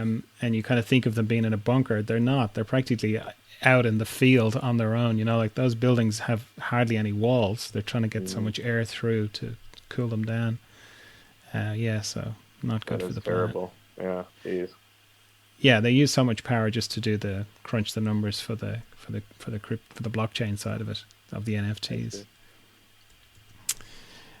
But apparently it's getting better. Apparently it's getting Mm-hmm. better. Michelle Bajona in Mexico says, "Congratulations." They, they're talking to you there. Do you always paint what you really want, pushing it forward, or are there times when a commission or commercial sales get you stuck and make you feel miserable and uninspired? And if so, how do you get out of it? Yeah, that's very true. I I don't always paint what I want. I think sometimes even the things that I'm putting out into the world as this is my choice is kind of I know that those things usually will sell a little bit better, but that doesn't mean I'm not putting the same quality into it. But yeah, a lot of times commissions can go back and forth. It's kind of like a trap door, I feel like, because I don't know how the person is going to react to it. Most of the 99% of the time, they love how it comes out, and then that 1% is a nightmare. And it's a lot of things of deciding like, well, I already worked this much on it, and what are we going to do about this and the money and everything. I think when I was an illustrator, I did get pretty sad a lot of the time because I never felt safe. I never felt comfortable. I always thought no matter what I do, somebody's going to want to change it, sometimes just to put their opinion in. And then other times, the changes they'd asked for really did make it better. And then I'd be scared that, like, oh, geez, I didn't figure this out on my own, you know? So, yeah, I definitely think that, Sounds terrible. yeah, you've got to you've got to make time for your own work and really schedule like one day or a couple hours during the week or during to just do your own thing that you know this is safe and it's not going to be nobody's opinion is going to change the painting. It might make how you feel a certain way about it change, but it's not going to actually change the painting. And I think holding on to that joy is what gets me through the jobs that I have no inspiration to work on. And I am very grateful for the money that those jobs bring in. So it's weird to be feel uninspired but then grateful at the same time. And it's like it's just work. So I think yeah, finding the time for your own work is a great way to kind of hold that joy in your heart when you're working on other things. Yeah. Jamie Richards says, "Do you ever see yourself returning to that style to do more poster art style art?" I right now I have no plans on it, but I still love that stuff quite a bit, and I appreciate him saying that. Um, I don't have any plans to do it, but you know, never say never. If the opportunity came around, I think these movie studios now are hiring more illustrators for that. I would love to take a shot at it. I think the reason to to answer more of his question of why I don't have plans for it is that it did feel like I was trying to just master someone else's style, and you can't ever do that when you're not that person. And it always felt like you don't get a lot of notice for yourself, which might sound a little like egotistical, but if it's always got to be a certain subject matter first for anyone to really even look at it at all, that's tough. And then if they're saying, "Wow, this really looks like that other artist who I love, congratulations," that's a compliment because it's a technical challenge to get there, but it's also saying like you are just a tool for me. You know what I mean? So that's I know a kind of a negative way to look at it because some of my favorite artists ever are illustrators, and they do some of the finest work in the universe. It just happens to be for a product or for something. So I think if the opportunity comes along, I would definitely try it out again. I'm not sure I could keep up with it these days with the amount of work that's done digitally. They can do a poster so much faster, and it's not easier, but it's much faster to make changes and things. That would be a little Hmm. scary to me. Yeah, they have undo buttons. Exactly. Um, has it occurred to you to combine those two things that you were talking about your interest in filmmaking and movie posters, and do like a series of movie posters for films that have never been made, but they're like your movies, Mm, if you know what I mean? yeah. Oh, definitely. Yeah, I guess I haven't really thought about that. I like that idea a lot. Some of my favorite movie posters were not the official poster, but there's something that was made in the modern day. It's more simplified or just a better version of it. Yeah, that would be cool. Speaking of the Thin Red Line, an artist, he goes by Feral Kid on Instagram. One of the best. If you don't know his work, it's really, really amazing. He did his own interpretation of a Thin Red Line poster, which was all monochromatic in gray with his it's a kind of a watercolor pencil combination style. It's absolutely beautiful. And then just with it's almost like the person was taking off their face as a mask, and it just had just a little bit of red worked into it. Um, that was really inspiring, and that kind of Hmm. made me think like, oh, maybe movie posters would be something I'd be interested in again. So that's it. Yeah, I should try that out. Yeah, well, what put me in mind of it is I've talked to a few artists who, in various ways, like some um, artists. I can't remember who now exactly this was, but one person was like, "Oh yeah, these are all stills from a movie that doesn't Mm. exist. These are Uh, like yeah, all my paintings are stills from a movie." and I'm Okay. the only one. I'm the only one who knows what that movie is because it's just in my head. That's one kind of way. And then another, I think it was Mitch Griffiths was who was Hmm. I was saying to him, do all these paintings, are they all from the same universe? Like, do all these characters know Hmm. each other and interact with each other? And he was smiling away, going, "Yeah, Oh, very you know, cool. yeah." Yeah, his work is Now, brilliant. yeah, well, he wouldn't say too much about it, but he was kind of going, "Yeah, I'm the only one who knows the backstory to all these characters, but Okay. they do have it." That's So, really interesting. That adds a whole new dynamic to the way I think about things, I guess. Just yeah, I haven't thought about doing something like that, but I do like that idea. great. Her piece. It's not spelled like that's the name on Instagram, okay? It's HURPIECE. It's very clever. Anyway, they say, are there any other art practices that influence or inspire your work? And if so, what are they? I did remember reading that question. I was wondering what they meant by art practices, like other forms of art, filmmaking or music, or just what would Yeah, do you you make pottery in your basement? Do you make jewelry? okay. Do you like knitting? I think that's kind of what they meant.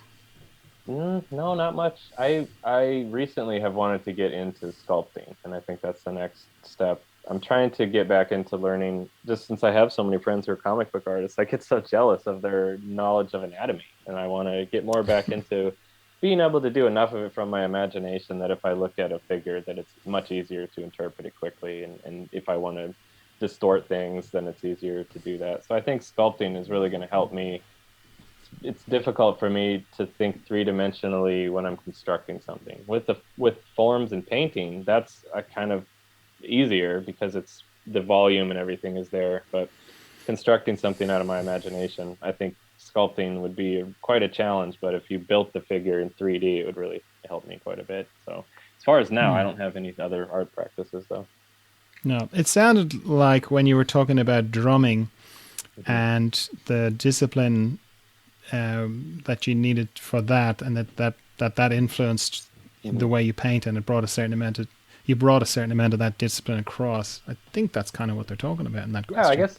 Yeah, I guess the drums, because they definitely do.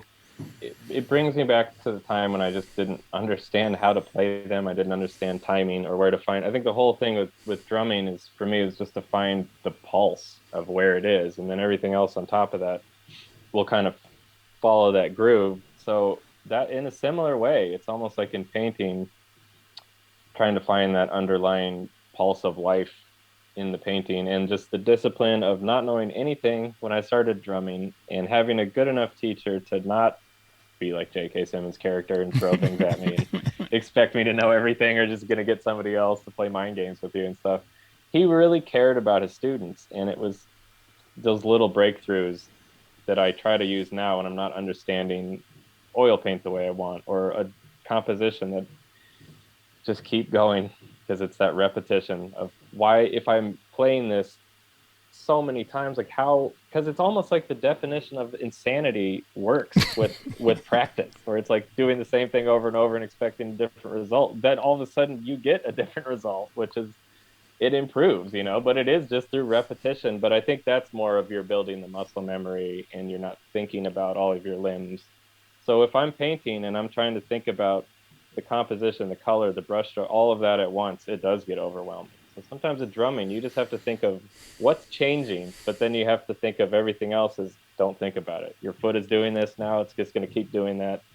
Now, whatever you're doing that's changing, you have to think about that. But I try to keep that mindset with the painting. So Yeah, hopefully people listen to this, that will make sense. So yeah, no, it does because it sounds like you're talking about what they call flow state, about mm, different ways of getting to flow state, whether it's with drumming or painting. hmm. Yeah, perfect. Definitely flow state. Okay, Jenny Andrews says, "How do you push yourself forward through an artistic block? How do you overcome feelings of insecurity with your art?" So you've talked about the artistic block, show up, paint. Hmm. If I'm summarizing, but I think that's what you were saying, was it? Definitely. I know it sounds like the pull yourself up by your bootstraps thing, which I always hate when people say that because it's not that easy, but I feel like the feeling insecure about art is unfortunately something that's going to stay with most people forever, no matter how successful the career goes. I think smart people are insecure in a way because it's like we're sensitive as artists, and it's impossible not to compare yourselves to other people and wonder like what would they do. It's very difficult at first, and so I think it is really, for me, it helped a lot to work on things that I wasn't going to show anybody. And I think Hmm. the fear of someone giving you any kind of critique, whether it's good or bad, or a fake compliment by someone who really cares about you, who might be like, everything's amazing, yeah, keep some private art, keep art that you're going to throw away, and just allow yourself to kind of grow and challenge yourself. Because I think a lot of people get crushed by critiques because the person who's giving the critique thinks that they're enlightening them, but they're really just shining a light on something that that person already knows. And then it's like reinforcing, oh God, I thought that was a problem, and now they're seeing that. So it can be a constructive thing where they're saying, yeah, for sure, that's the thing you need to work on. But it can also, I remember feeling in school kind of sad, even in high school art, because I thought like, oh, I'm good at drawing and I have an artistic background. But then I met other students who were far more advanced, and you realize that, okay, this is going to be more challenging. I am now the beginner. I'm the low one on the totem pole, and it's yeah, it can be pretty disheartening. So yeah, keep private artwork. Just always try to be making something, and just forgive yourself if you make a mistake, because who cares? Yeah, very good. Yeah, I find that the insecurity, the imposter syndrome, all that sort of stuff, most of the heartbreak or the pain of it is trying to combat it. Mhm. Whereas, I don't. Just like when I have a voice in my head says I'm an imposter, I go, yeah, that's right, Oh no. and I'm just going to keep going until someone notices. I don't get into no, I'm not an imposter. It seems like that's where the pain is. Going, no, I'm not. Or No, that's very true. Oh my God. I think sometimes artists' greatest talents are not necessarily like making something brilliant, but just trying again, because so many people give up the first time, that like to have the courage yeah, to do it again when you feel like I'm just going to fail again. Like, well, I don't know, but we're compelled to do it, I think. And yeah, yeah. But I find like that. I don't know if this is the same for you, but like for me, that you know, like I know what I like. I'm very clear about it. hmm And even like just going through Instagram, I can be, hmm quite ruthless, really, because hmm I'm an artist, like, and I know how hard it is to do anything, to hmm even just show up and try. Sure. And, if something goes by on Instagram that is not great, I'll just immediately, nope, nope, nope.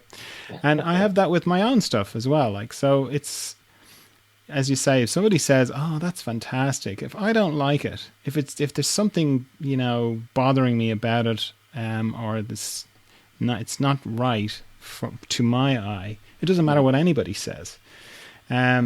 But then on the other side is if I just happen to reach that lovely point where something feels finished and I'm happy with it, that's fantastic. And then that hmm kind of is almost a separate thing to imposter syndrome, being insecure about it. It's like, well, look, it doesn't matter. If I was put in a cell with that painting, it wouldn't drive me insane. To me, that's like, That's a yay, I'm great a way to put it. success.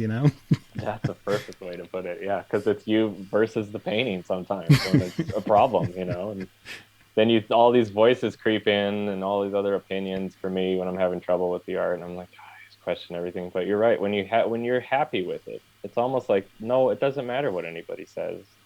Yeah, I feel invincible or something for that one small moment until I work on the next thing. But you know, Yeah, but you've probably had this as well, like where you come across something you did a while ago, years ago, or whatever, and because you liked it, it's not like you go, "Oh my God, that's terrible." It's like, yeah, I still like it.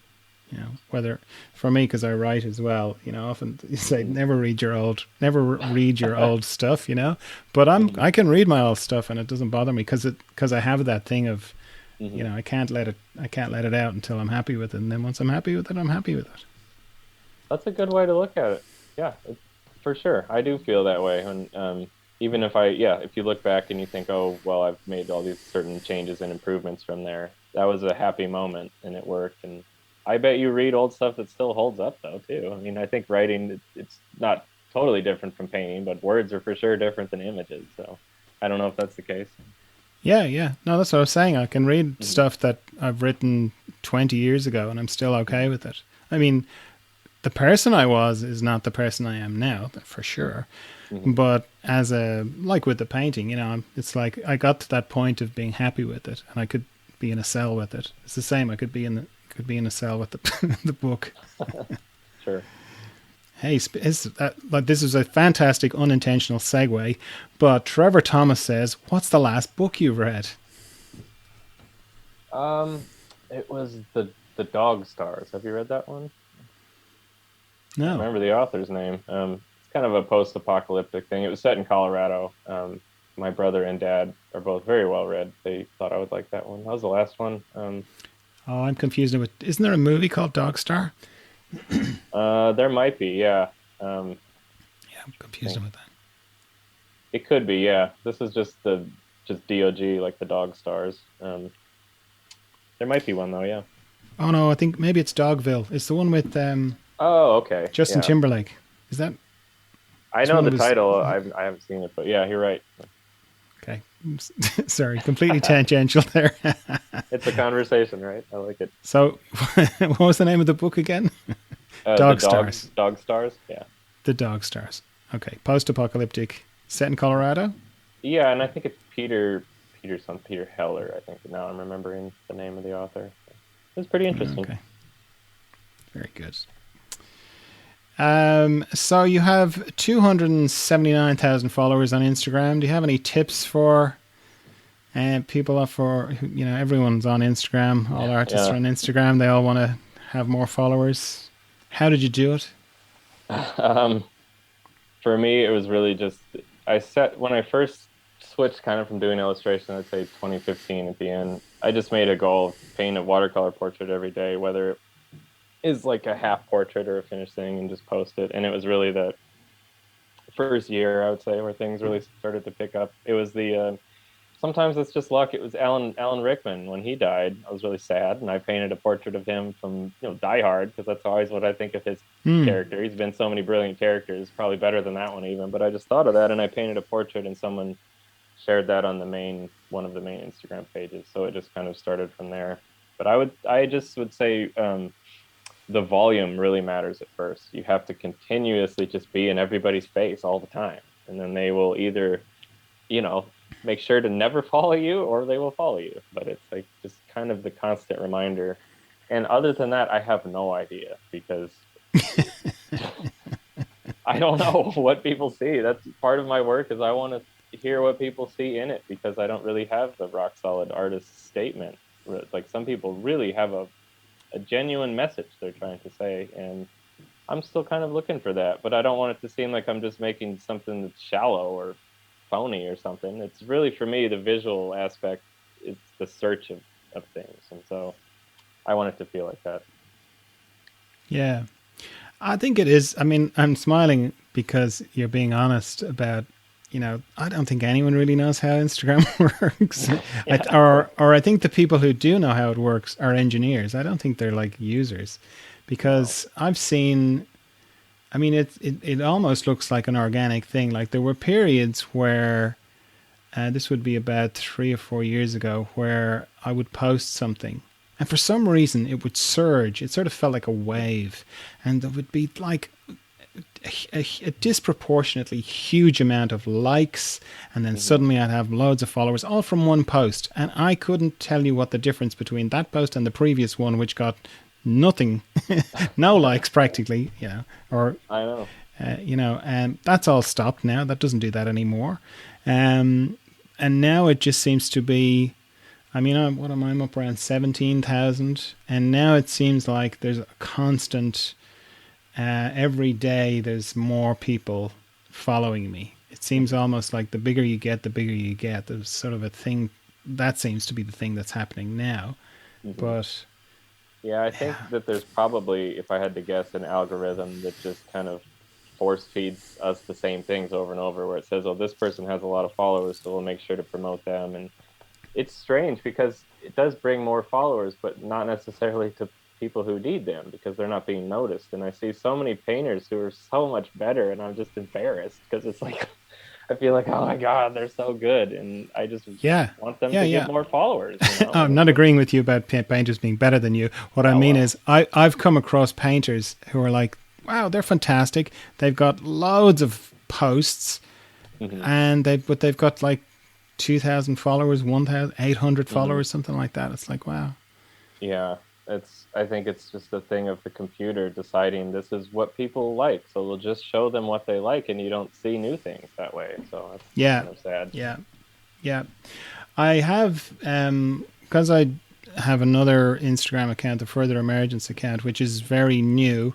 I have been doing Instagram advertising on that, and that's very good actually for just bringing people. I mean, you set all the parameters and twiddle all the knobs and everything, but Hmm. if you're listening and you've just got 200 followers and you're just starting out, I think it's pretty good. It's a nice way of bringing people who are interested in art, and the algorithm kind of works in your favor then, to Hmm. your page, and getting your followers up for a not huge amount of money. I think it's about, well, you can set Hmm. the weekly budget is.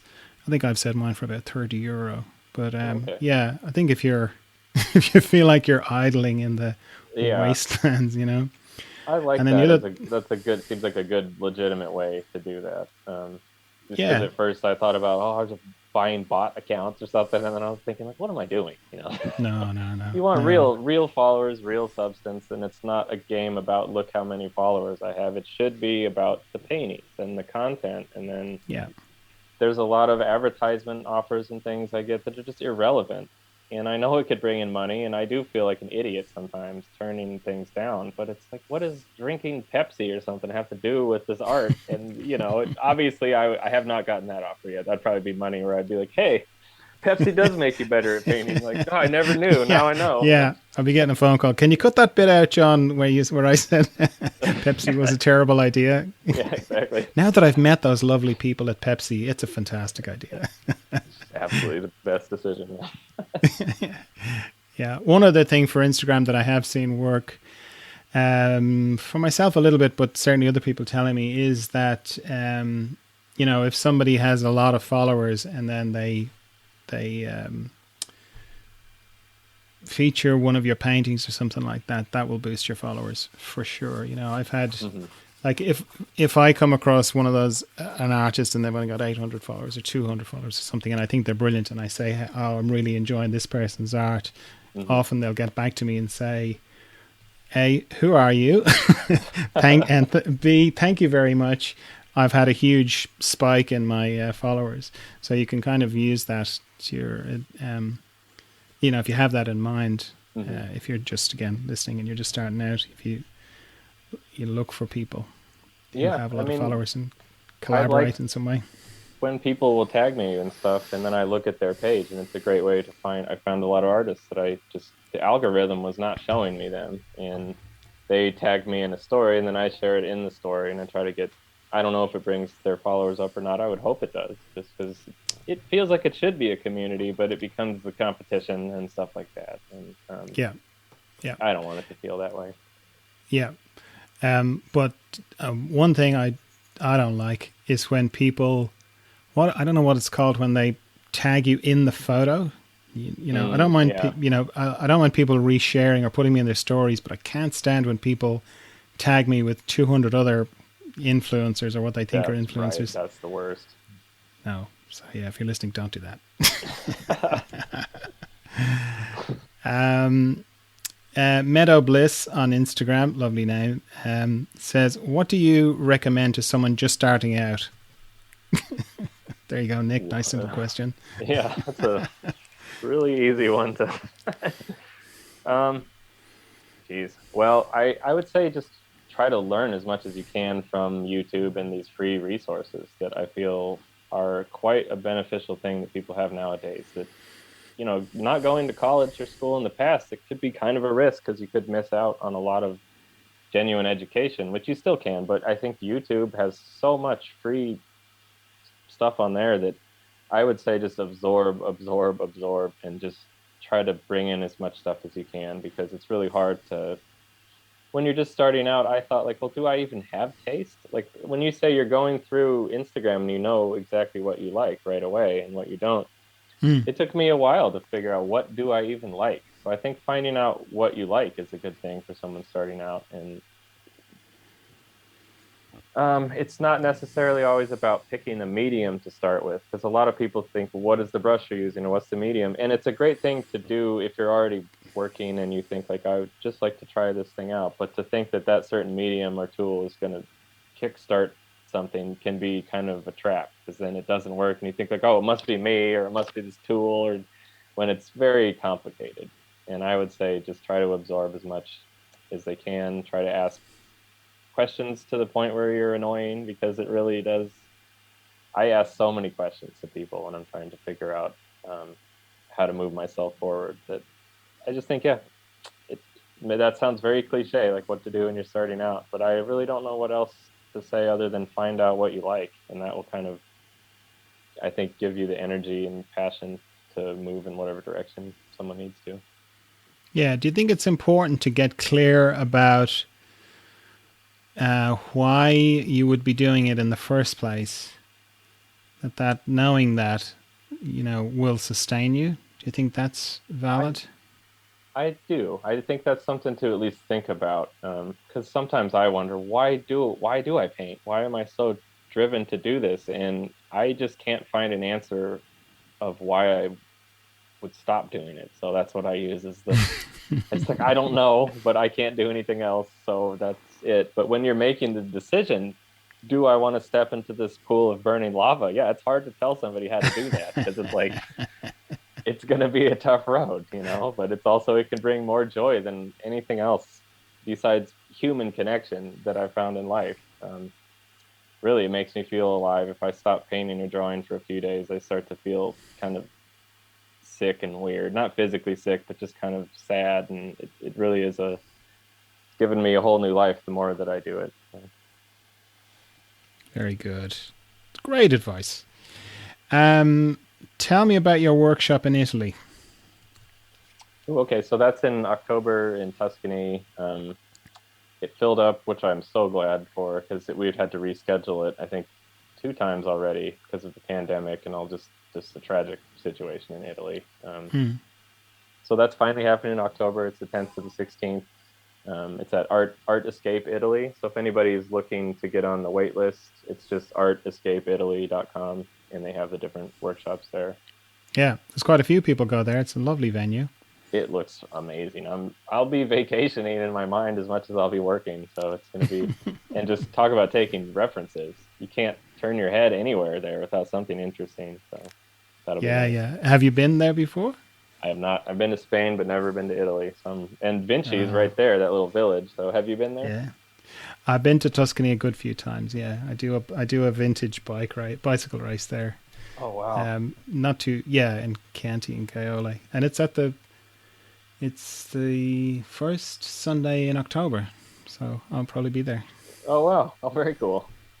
Yeah, that's assuming I know everything that. is open and Well, travel, and I don't have to quarantine or do anything ridiculous to travel. But yeah, that's the yeah, it plan. does. I've got my registration anyway.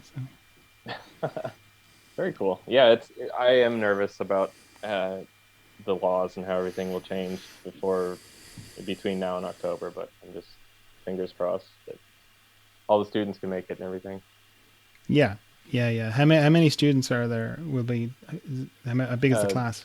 16 is the limit. 16. So that's Yeah, a yeah. that's a good deal for the workshops I've done. That's definitely a full class. I've taught up to 30, but it's hard to give everybody their time when there's that many students. But I think with this thing where Yeah. it's multiple days and 16 people, I do find that I'm much better at the physical workshops, though I have done a Zoom workshop which worked really, really well. It was with Townsend Atelier.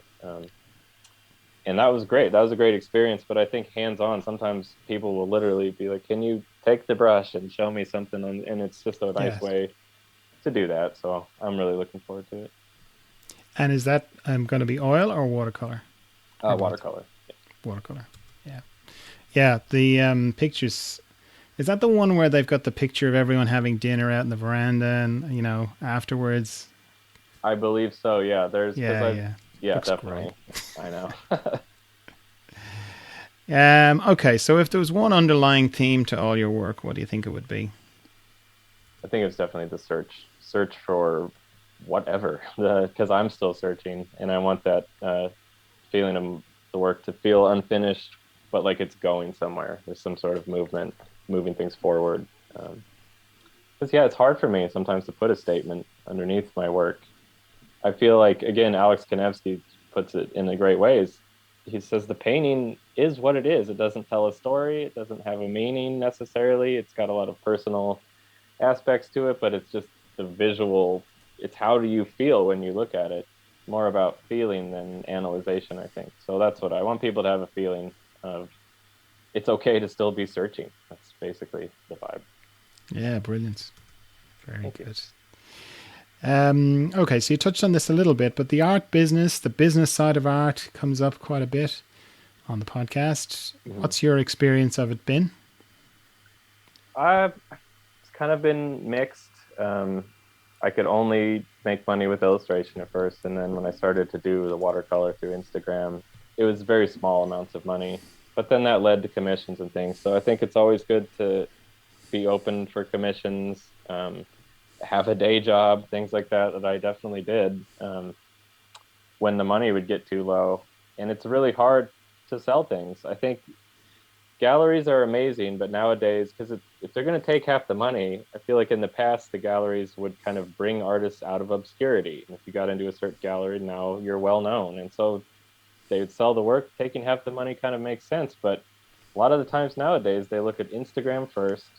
You kind of sell the painting on your own, and then they just swoop in and take half the money, which is not always the case. But that was the complicated thing I found with galleries, even really good galleries, is that's the deal and that's respected, and I make that deal. But it feels like sometimes the paintings were kind of held hostage or something, which is not the gallery's fault. That's just the system. So I find selling work online, it's good to have a website with a store. My website is not good, but it works. And just try to make it as easy of a link where people don't have to type in the URL or anything.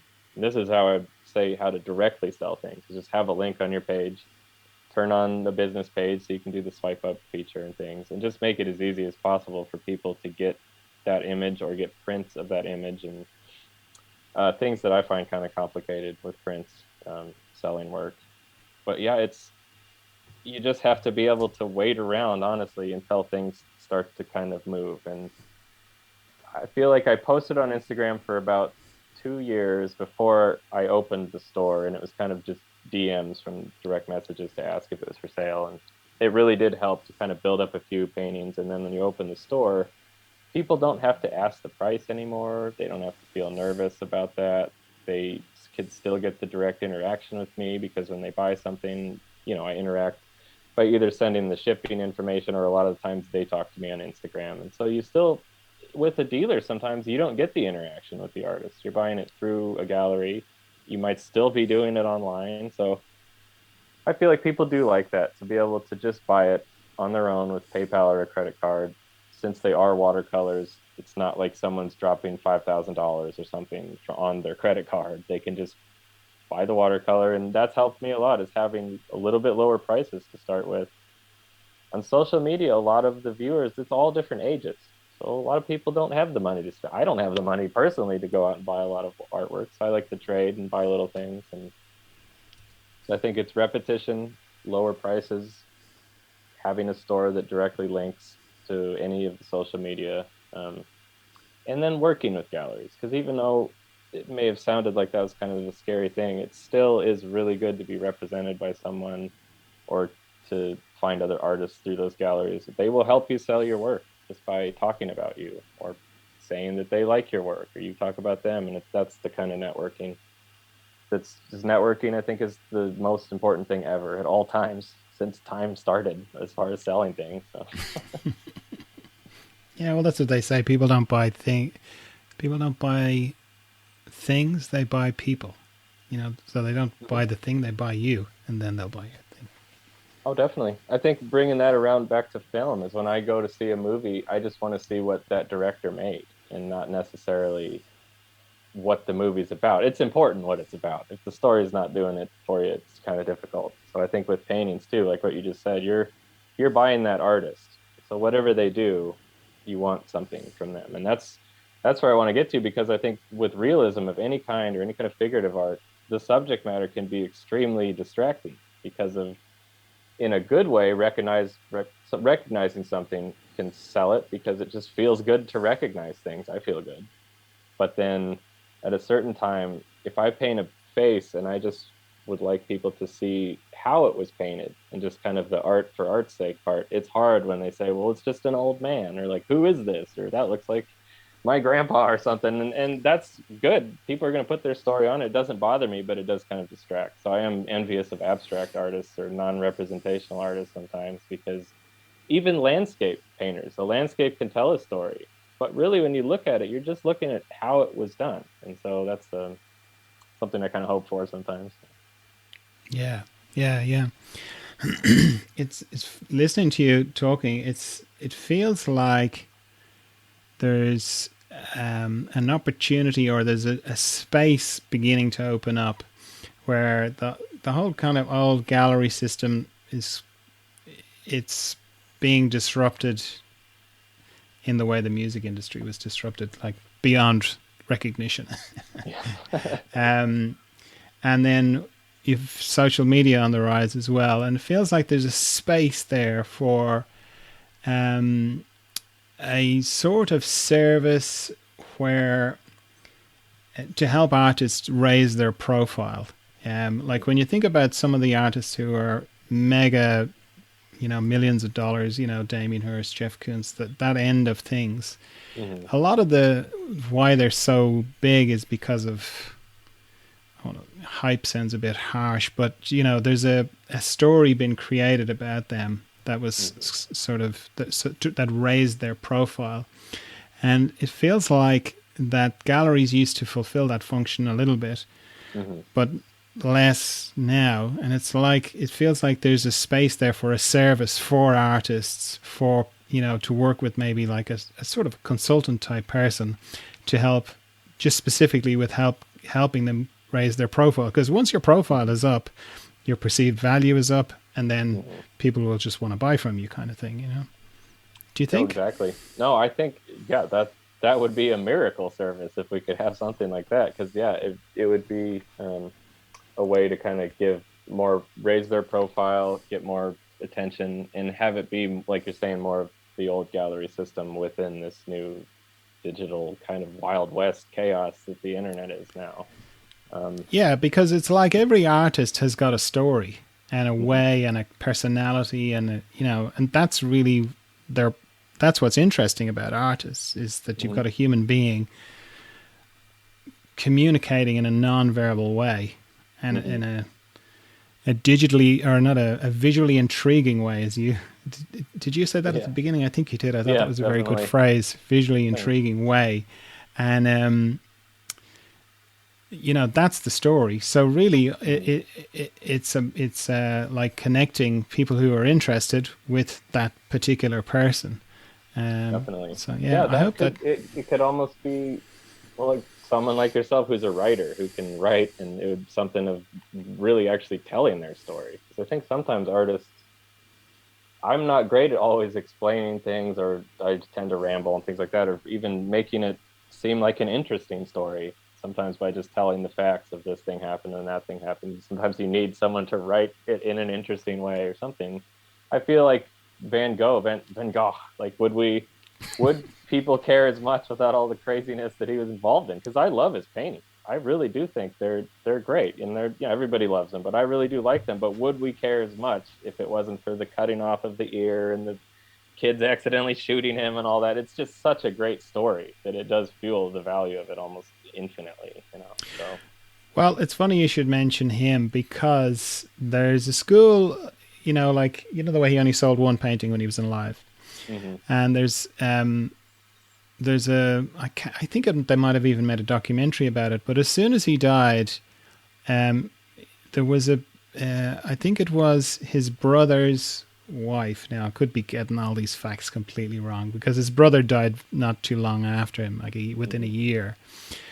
But his wife inherited all his brother's stock because his brother was an art dealer. Again, could be hmm slightly off No, on all you're these right. facts. Theo, his Yeah, brother. Theo, yeah. But she pretty much invented the story of Van Gogh and Oh. his and sort of took all those what were difficult elements to deal with when he was alive, and created this tragic character to um, build up his profile. It's kind of like what we were talking about, Yeah, no, and exactly. created this kind of mythology around him to bring up the price of his paintings. Definitely. I've often thought about her because I wondered because of all the stuff that his brother went through trying to support him and all this he was a very difficult person to be around, Vincent. And so I thought, man, wouldn't she just absolutely hate this guy and want to just get rid of all of it? And I think that's the misconception that she really actually did like the paintings. And I never thought about it till you said it now, though. She kind of created that story because they were both dead. Who else was going to tell it, you know? And there's just these paintings sitting there. And so I guess people who remembered Vincent, but other than Yeah, them, well, the sort of cynical take on it is that she pretty much was, in had to make the most of what she was left, mm, and in a very clever way managed to bring the price of this unknown artist, you mhm. know, skyrocket it, and Oh, make the definitely. most of the asset that she had. You know, I don't It's know. interesting that I she, don't know whether she liked the paintings or not. I guess we'll never know. She did I hope what she she did. did. Yeah, Yeah, yeah, I would hope. I mean, if you go on Google and you type in the words famous artist, he's the first one that pops up. So it's funny to see who everybody is being told is the most famous artist or whatever. If she would have yeah. known how that would. I always thought it was interesting, like being at the Van Gogh Museum in Amsterdam. And I thought, like, if he showed up here, they're not going to let him in. They're going to tell him to get out of here because he's, Yeah, yeah, yeah. it's interesting. Yeah, I don't know who I was saying it to. It's like if he was on Instagram, he'd have no followers. Oh, Or exactly. Yeah. he'd have 10 followers. Yeah. I felt bad for him from that story of he wanted so bad to have an art community with Gauguin and all those guys, but then every time anyone would be around him, he'd basically just insult everyone, and so it's very difficult to Yeah, such yeah. a very tragic person. Yeah, well, from what I what I know, he had mental health issues. He had pretty intense mental health issues, undiagnosed, or misdiagnosed and very badly treated. Yeah, So yeah. definitely. Right. Okay. Helena Jardim says, "Hello, John. Amazing work and amazing guest." Oh, thank you. My question for Nick: what advice would you give on how to approach galleries in order to try to start participating in a show for the first time? I would suggest definitely finding their page on social media and messaging them, and that part I feel like is easier these days than my dad would talk about taking in actual physical paintings to show people, and then it evolved into a CD and then a flash drive, and now it's just all usually through social media. Yeah, just relentlessly go after galleries because I feel like a lot of their job is to hire people to keep you away. So you've got to get their attention somehow. And I find that it's easier to get into shows by making friends with other artists, and then they'll kind of invite people in, and that's how it would work with me with these little pieces of watercolor that I would get into shows. It's just some painter said something nice, or I had said something nice about them, and then the gallery says, "Oh, okay, well, are they also interested?" And just little by little, I would just approach them online. Yep. Do you think it's good? Like, I notice with me anyway. People will they'll get in touch and go, You should. I think I would be great on your show. Which, out of nowhere, I don't know this person. Just they DM me. I should be on your show. I always Mm, find that is a bit knocks me back on my heels a bit.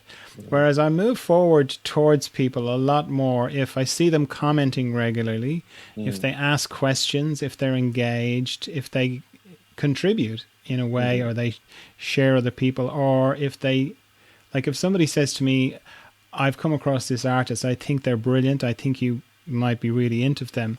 I'll look at the person they're recommending, but I'll also look at their profile as well, because there's something friendly about that. So do you mm. think when with galleries, like rather than just straight out of nowhere direct messaging them, here's my portfolio, or here's my Mm. website, or here's whatever, that it would work to start commenting, start recommending, start reposting stuff they're doing, because that all gets attention as well. Before Mhm. like in not in a calculating way, but just in that thing of giving a bit before you start asking for something. Oh, sure. Yeah. No, you're absolutely right. It's funny that I was thinking about that. Anytime I engage with somebody or share their thing, it usually is somebody who's been kind and said something nice about somebody else's work or mine, and they do have good questions, good comments, and I see their name pop up a lot on the page, and then it's kind of the recognizability of that, and then yeah, they feel safer, like someone you would want to kind of give back to. So that's interesting to hear it from your perspective with the podcast, Yeah. because that does help quite a bit to be on a podcast as far as exposure to the world or other artists. So yeah, I do feel that way because it seems like they're usually better artists or people if they are giving a little bit and kind of kind. Yeah. Yeah. Yeah. So what sort of price range are your paintings selling for at the moment? So the watercolors I like to get usually 300 or 400, sometimes 500. If it's a commission, it can be, 1,000 or something, not too high. And then the oil paintings are around 2 or 3,000. So I've certainly gotten more for some bigger ones than that. I think 5,000 is the most, but I would certainly like more for them at the moment. But that's where we're at now. I'm very grateful to have those move at that price even. Yeah. Okay. Very good. Um, Tia on Instagram says, "How can I start monetizing work/prints? What platforms? Yeah, what platforms? I keep having platform shoes in my head when I say that word. Okay, what platforms are best? I was going to say what platforms are best to wear. That's what I mean. Okay, what platforms are best to use, and what way of selling is the least time consuming? Yeah, so for the only experience I've ever had is just through Instagram, and Facebook used to be where I sold all of my work. And I feel like the engagement with that has just kind of gone down and switched to Instagram. I use Squarespace for my website. It's nothing fancy, but you can make a pretty decent website easily. And I just And link your it your through shop the runs through Instagram. that as well, doesn't it? Exactly, yeah. So that prints are a great way to start monetizing because they're affordable and they're smaller and you can roll them up in a tube and it's easy to ship. And the things to take into account when you're doing any of this is if people haven't run a store, you have to think about shipping, and that's a flat fee, or the getting, these companies that you can get a scale to weigh it and all that kind of stuff. There are quite a bit that goes into selling a physical product online. It's nice for digital artists if you're just selling a download or something like that because it's much easier than shipping. Yeah. So yeah, my advice is just use social media. I don't have any other experience other than those two platforms really. Who do you use for your prints? I use a static medium. They're in downtown LA, and I do very few prints just because I have so many images. It's very hard to put the money into having them all as prints. But they do the best photography I've ever seen. They shoot any artist and then all the way up to professional work for the movies and stuff. And Matt and Leah run it, and they've really saved my life by taking pictures, especially of oil paintings that I cannot photograph to save my life, even if I get the setup right, because of the glare and just the color correction and all that. And Yeah. yeah, they do the prints as well. Yeah. So if you're interested in prints, and doing your own prints, I'd have a listen to Lisa Golightly's her episode as well. She does everything herself. She doesn't photograph her paintings. She scans them. She has a scanner. She says it works brilliant, and then she makes prints out of that, and she prints them. She bought a pretty heavy duty printer, but she's interesting to listen to about that. And then if you're just starting out, you could think about using they're like print on demand people, where you don't have to carry stock, you don't have to handle the postage, you don't have to do anything like that. All you have to do is send in the good photo, and then, like, I use Redbubble for that. Cool.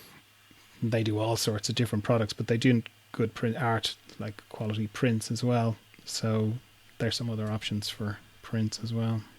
Yeah, I think the print on demand is something I've wanted to look into quite a bit. It was the thing that had stopped me sometimes is like the signature and stuff, but now they have machines that they actually can put a pencil into it and it'll sign it physically. And so so a lot of people with prints, they want that signature on there. And Okay, yeah. some people don't care. I sometimes wish I could get more on-demand prints that I don't really care about the signature. I would just like that image on my wall somehow. So yeah, I need to look into more of that stuff, and I think that's good advice. Yeah, because I think the higher your profile is, the more your prints are in demand, and the more, the artist. Okay, I couldn't afford to buy the oil painting, but I know they touched this and they wrote this. That that little thing scribbled there. That's their signature, and they did that. Mm-hmm. That matters more. But I think if you're earlier on in starting out, and people see something and they don't want to buy the painting, but they wouldn't mind a print, then something like a print on demand, it's a reasonable kind of stepping stone kind of way. Definitely. Do you have a big art dream you'd like to achieve before you die?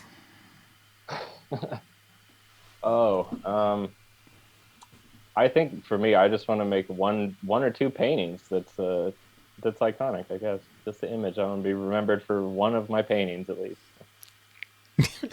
Because I make a lot, but then you think like, well, time, because I think of, a couple hundred years ago, all the amazing painters that just no one remembers now because they made something that was really great, but then their images are forgotten somehow. People haven't, and it has nothing to do with the quality because they're so good. But I just want to have a couple that might, be in an art book 100 years from now or something. Yeah, well, you're well placed for it.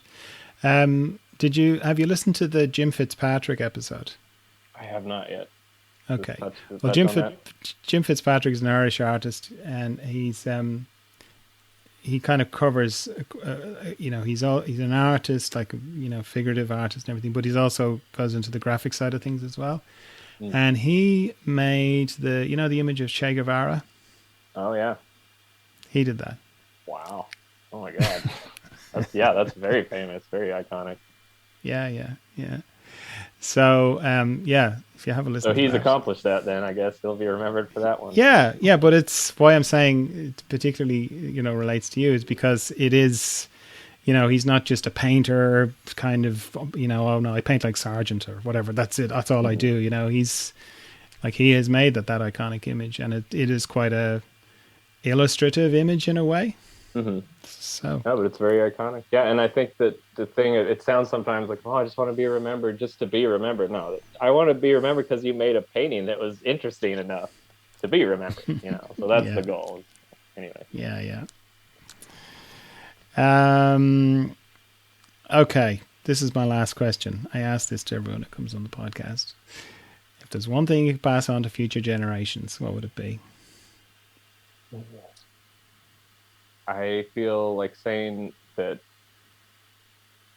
just that people are worth it. And I think that's a very cliche thing to say, but all day long, we have these voices in our head that telling you that it's maybe not worth it, or it's not worth it to keep trying or to keep taking chances. So I think it's always worth it to take a risk and to take a chance. Even when it's feeling uncomfortable. And I'm saying that because if you feel really passionate about something and you don't know why, just give yourself enough credit to know that you are worth all the struggle. And that's, I don't know, that's a maybe kind of cliche advice. But so many times I tell myself I'm not worth it. So I don't know. That's what I would say. Yeah, that's brilliant. That's really good advice. Well, thanks. Yeah, it's a lovely. That is a lovely thing to pass on to future Thank you. generations.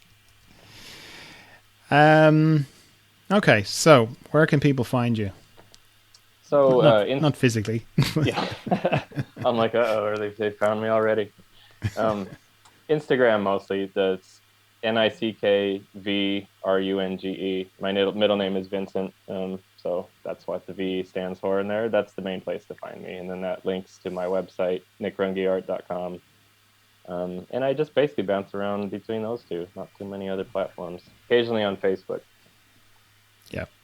Everyone's occasionally on Facebook. Yeah, it used to be all the time. Now it's occasionally, yeah. Yeah, I'll put links in the show notes to all that.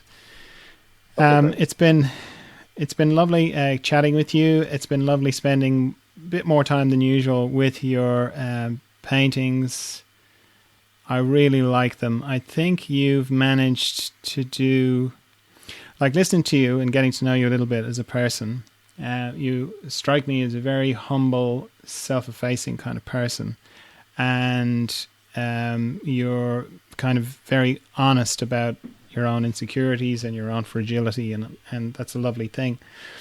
And you managed to get that into your paintings, I think. There's, all the things that people have talked about, the shapes, the very interesting. Your what was that phrase? I've already forgotten it. Visually intriguing. Yeah, you've got that definitely happening in your paintings, and the way you use the watercolor and how the oil paintings, they look kind of I can't see much difference between the watercolors. Some of them, yeah, you kind of go, yeah, I'm pretty sure that's a watercolor. But as they get more textured and the darker and heavier ones, I wouldn't be able to tell the difference. And I think that sort of speaks to what you were saying about it's the painting, not the medium. It's the artist, not the medium. So I think that's great.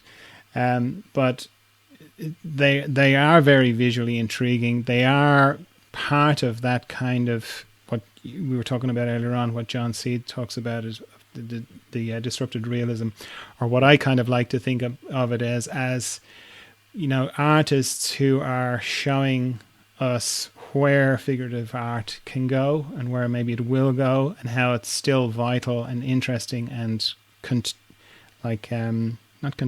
contemporary or of the moment, and that's very exciting and inspiring. But then, so you've got all that going on, and then as well as that, your paintings manage to contain that human fragility and vulnerability and power and sadness and happiness and lightness and darkness and all the things that go to make up being a human, and what's interesting about being a human. You get so much of that into your paintings as well, that makes them very powerful. Oh, thank you. It's the best compliment I think I've ever gotten. Seriously, it just means so much to be on this podcast and to meet you, and with all the guests you've had. I was certainly like a little nervous because it's such a good podcast that I wanted to be able to answer these questions the best I could, and it truly means the world to me to be on here and just to connect with people like this and to hear that about my work. I appreciate that so much. I'm a vulnerable person. It's a vulnerable world. And I think we can just be, kind to each other, because the art world is harsh enough and it's going to be harsh no matter what. So I really appreciate meeting you and talking for this long. This has been great. No, my pleasure. No, it's lovely to meet you. Okay, well, yeah, it's been lovely chatting with you, and I'm sure we'll keep in touch. I keep in touch with everyone for Zoom, tea, and coffee and whatnot. But yeah, we'll say goodbye for now. Thank you so much. Bye, John. It's been lovely. I appreciate it. All right, bye. I've never felt this good in my entire life. Make me some spaghetti. Actually, I'd prefer a cup of tea. Cup of tea would be lovely. So yeah, just a little reminder, mainly because every second or third person who becomes a patron has got in touch with me and said, you know what, I've been listening to your podcast for ages and I didn't become a patron, not because I don't have the money, not because I don't think it's great, I just didn't get around to it. So this is a little friendly reminder that if you'd like to be a patron, you'd like to buy me a cup of tea, go to patreon.com/John Dalton, gently does it, all one word, or follow the link in the show notes to become a patron. I would really appreciate it if you could do that, particularly if you've been meaning to and you just haven't got around to it. It would be great. It would mean a lot to me. All right, thank you. Bye. We are the Argyle Pimps, so buy us a drink. We're better than you thought, but not as good as we think. We are the Argyle Pimps, so buy us a drink. Come on, buy us a drink. Come on, buy us a drink. We are the Argyle Pimps, so buy us a drink. We're better than you thought, but not as good as we think. We are the Argyle Pimps, so buy us a drink. Come on.